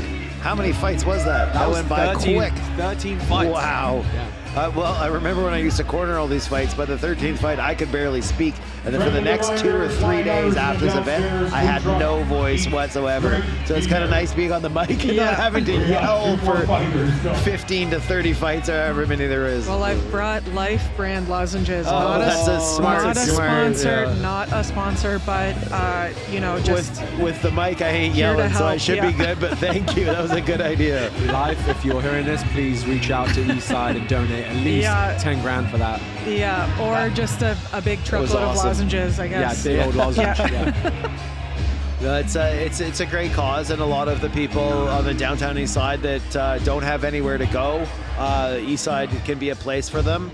It's a safe space for them, and also, you know, a lot of the programs on the downtown east side of Vancouver, which is one of the worst homeless problems in the country, if not the worst, is done for them after they have a problem. They're already on the streets or they're already having issues. I think Eastside's one of the only programs in that area that's actually trying to preempt the problems and giving people opportunities in life before they end up on the street. So it can be a very valuable thing for the community, and I think it's you know, I have a lot of respect for everybody that's tried to put their effort into it over the years, and everybody that's competed in it, that's really brought this thing to life. Totally, and you see some of the youth programs, some of the kids coming up through those, like how much impact the gym has had on their lives, and how much it's kind of shaped them into like their adulthood, and how much they go and kind of succeed after the gym. It's really beautiful to see. You know, the tools you build in boxing, the respect, the discipline, the tools those are tools for life, and the things you can learn in the gym will stand you in good stead for success in many other adventures and things that you want to do in the rest of your life. So it's a great starting point for people. I think sport in general can teach people a lot about something, but there's something special about boxing. You know, Vladimir Klitschko, who is the world heavyweight champ at one point, he has a great quote saying it's a special kind of magic. It can humble the overconfident. It can give confidence to the weak. It can somehow give people what they need, and that is an amazing, amazing thing to me. And now he's the mayor. He is Yeah. the mayor of Kiev. So. That's right. Yeah. Next fight, we got Josh Ruddock against Greg Scott. Josh just entering the ring now. I believe this is his 3rd or 4th Rumble. So definitely some experience here on his opponent. Yeah, I'm very familiar with Josh Ruddock. He's put in a lot of time over the years. He's had a great journey through some weight loss as well as his journey in boxing. He's got good boxing, good defense. You know, I don't think he's amazing at anything, but he's a very well-rounded fighter who's really put his heart into it. I'm not familiar with Greg Scott. He's got a bit of a Muay Thai and rugby experience background. you know, that can stand you in good stead. The toughness that you get from rugby can be pretty valuable in a boxing ring as well. But we'll see if the experience from Josh can stand up. Yeah, I think Greg is definitely athletic in all sense. However, I've seen him spar a few times, and sometimes he kind of has a tendency to kind of just not freeze, but just kind of like wait patiently for a counter, right? Or not take the initiative to engage. So the notes here are saying that he's got a good block and return, so maybe he's kind of sitting there waiting to counterpunch. Yeah. The problem is in 3 1-minute rounds, if you're sitting around waiting to counterpunch, you're going to be a sitting duck. You might not find your opportunity. Exactly. You don't find that opportunity, you've lost the fight. Totally. So, you know, Greg's got his work cut out for him here. He can't wait too long to pull the trigger. Yeah, and you can't take anything away from Josh having that ring experience, being out there in front of a crowd, coming out. Even though Greg does look pretty comfortable in there, came out, he's ready to go. Yeah, you know, Josh's that experience, I think, will stand him in good stead. We'll see what he's capable of doing. He hasn't been training in Vancouver. He did start out training at Eastside.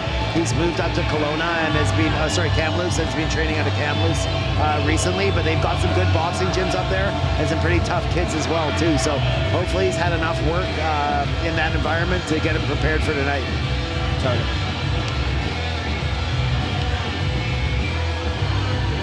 Final bit of prep here. We just got the coaches tying another piece of. I talked to Josh a little bit before the fight too. He said he's a little nervous, but I said to him too, like, if you're not nervous, you're probably dead. Yeah. Right? That anxiety can be turned into a lot of success in the ring. You know, everybody's nervous. We all have our fears. We all have our anxieties and our doubts about ourselves. But what you do in this moment is what counts. And, you know, I tell my fighters, it's like, what we do now is the most important. You can talk all the stuff you want after the fight about how you should have done this or should have done that, but you didn't do it. So let's not have that experience. Let's have the experience discussing what you did do. Yeah. We make the rules. 2-minute rounds in our Eastside Rumble Super Heavyweight Division. Oh, these are going to be 2 minutes. First, 2 minutes, all right. Out of the red corner, wearing the blue trunks with white trim. He stands 5. I look for Josh here to really bring down the pace and control it with his boxing skill and experience. And I'm guessing that Greg, even though he sounds like a bit of a counterpuncher, will try to push a little bit of pressure, especially under the lights. You know, people change, and sometimes they come out a bit different than they do in sparring. But let's see what we've got here. Across the ring, his opponent, this man, fighting out of the blue corner.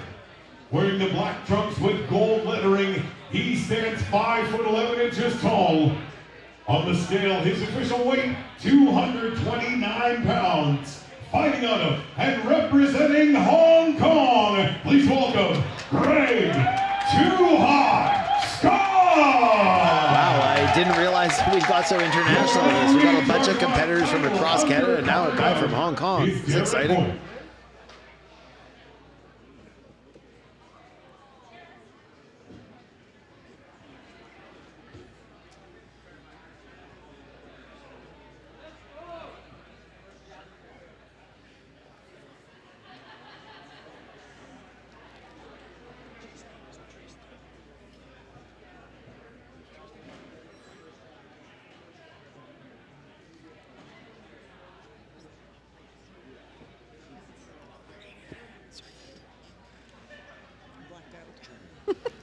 Thank you. Apparently I did too.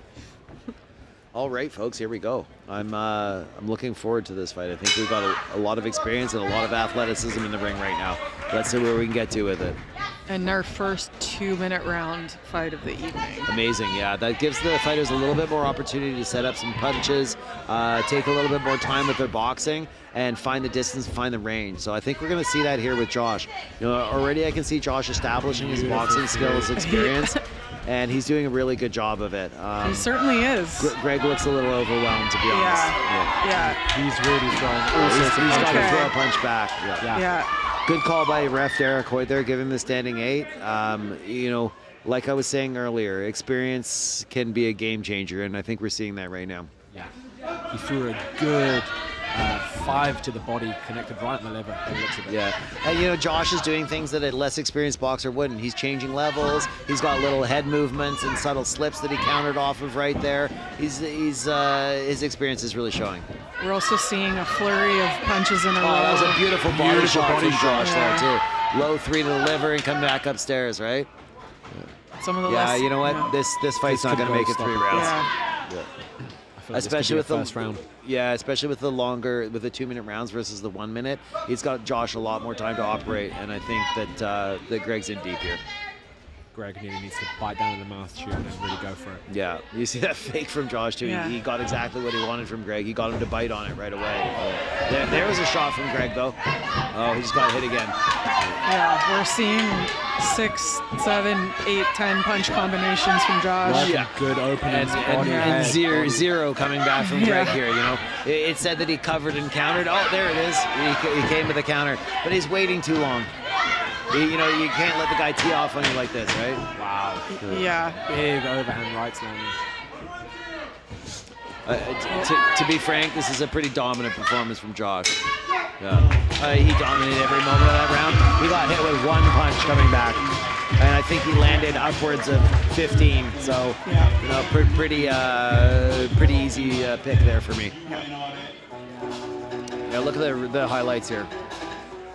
He's changing levels, going to the body, coming back upstairs. That was a great Really setup for nice his right slip hand. return, yeah. And right here, he sets up a beautiful body shot. He's going to the head and digs a body right there, too. There it is. Oh, yeah. A great liver shot, comes back upstairs. And, you know, people forget, they just got hit in the body a little bit. You hit somebody in the liver or below the heart or in the solar plexus, Yep. that shit takes energy out of them. Yeah. We call it money in the bank, right? It may not pay much right now, but it's going to pay off later, right? You get that shit with interest. Yeah. I also noticed that didn't change a lot of Greg's defense. He kept his guard pretty high and still exposed. I think if Josh finds himself crowded like that again, work a few body shots.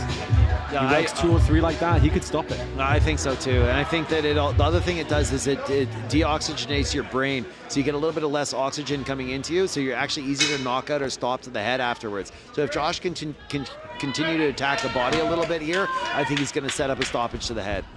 Small cut on the left eye of Greg's. Yeah.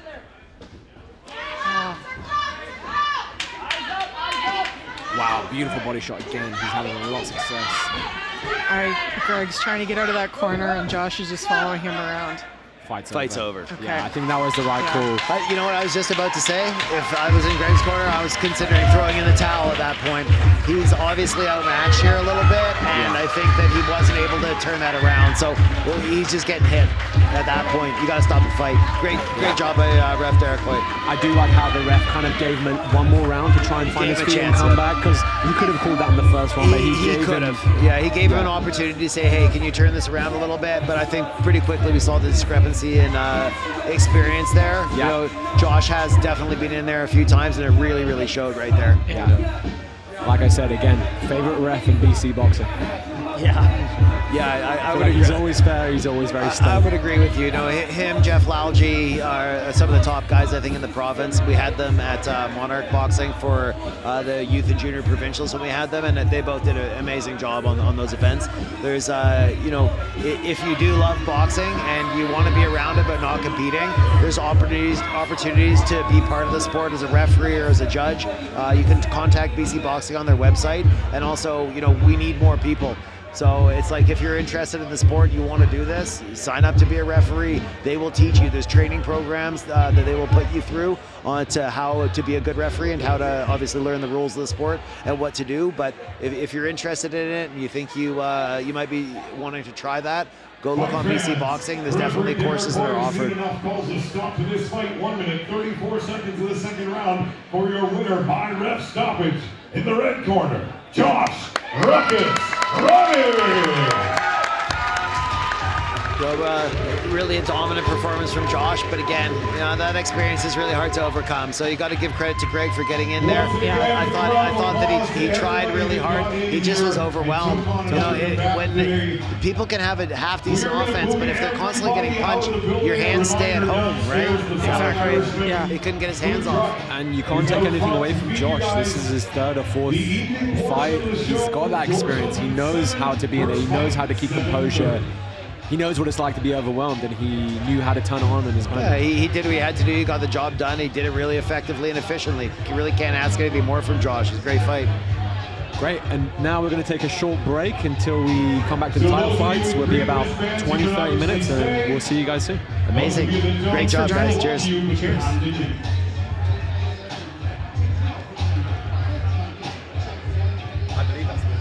Nice work. Hope so.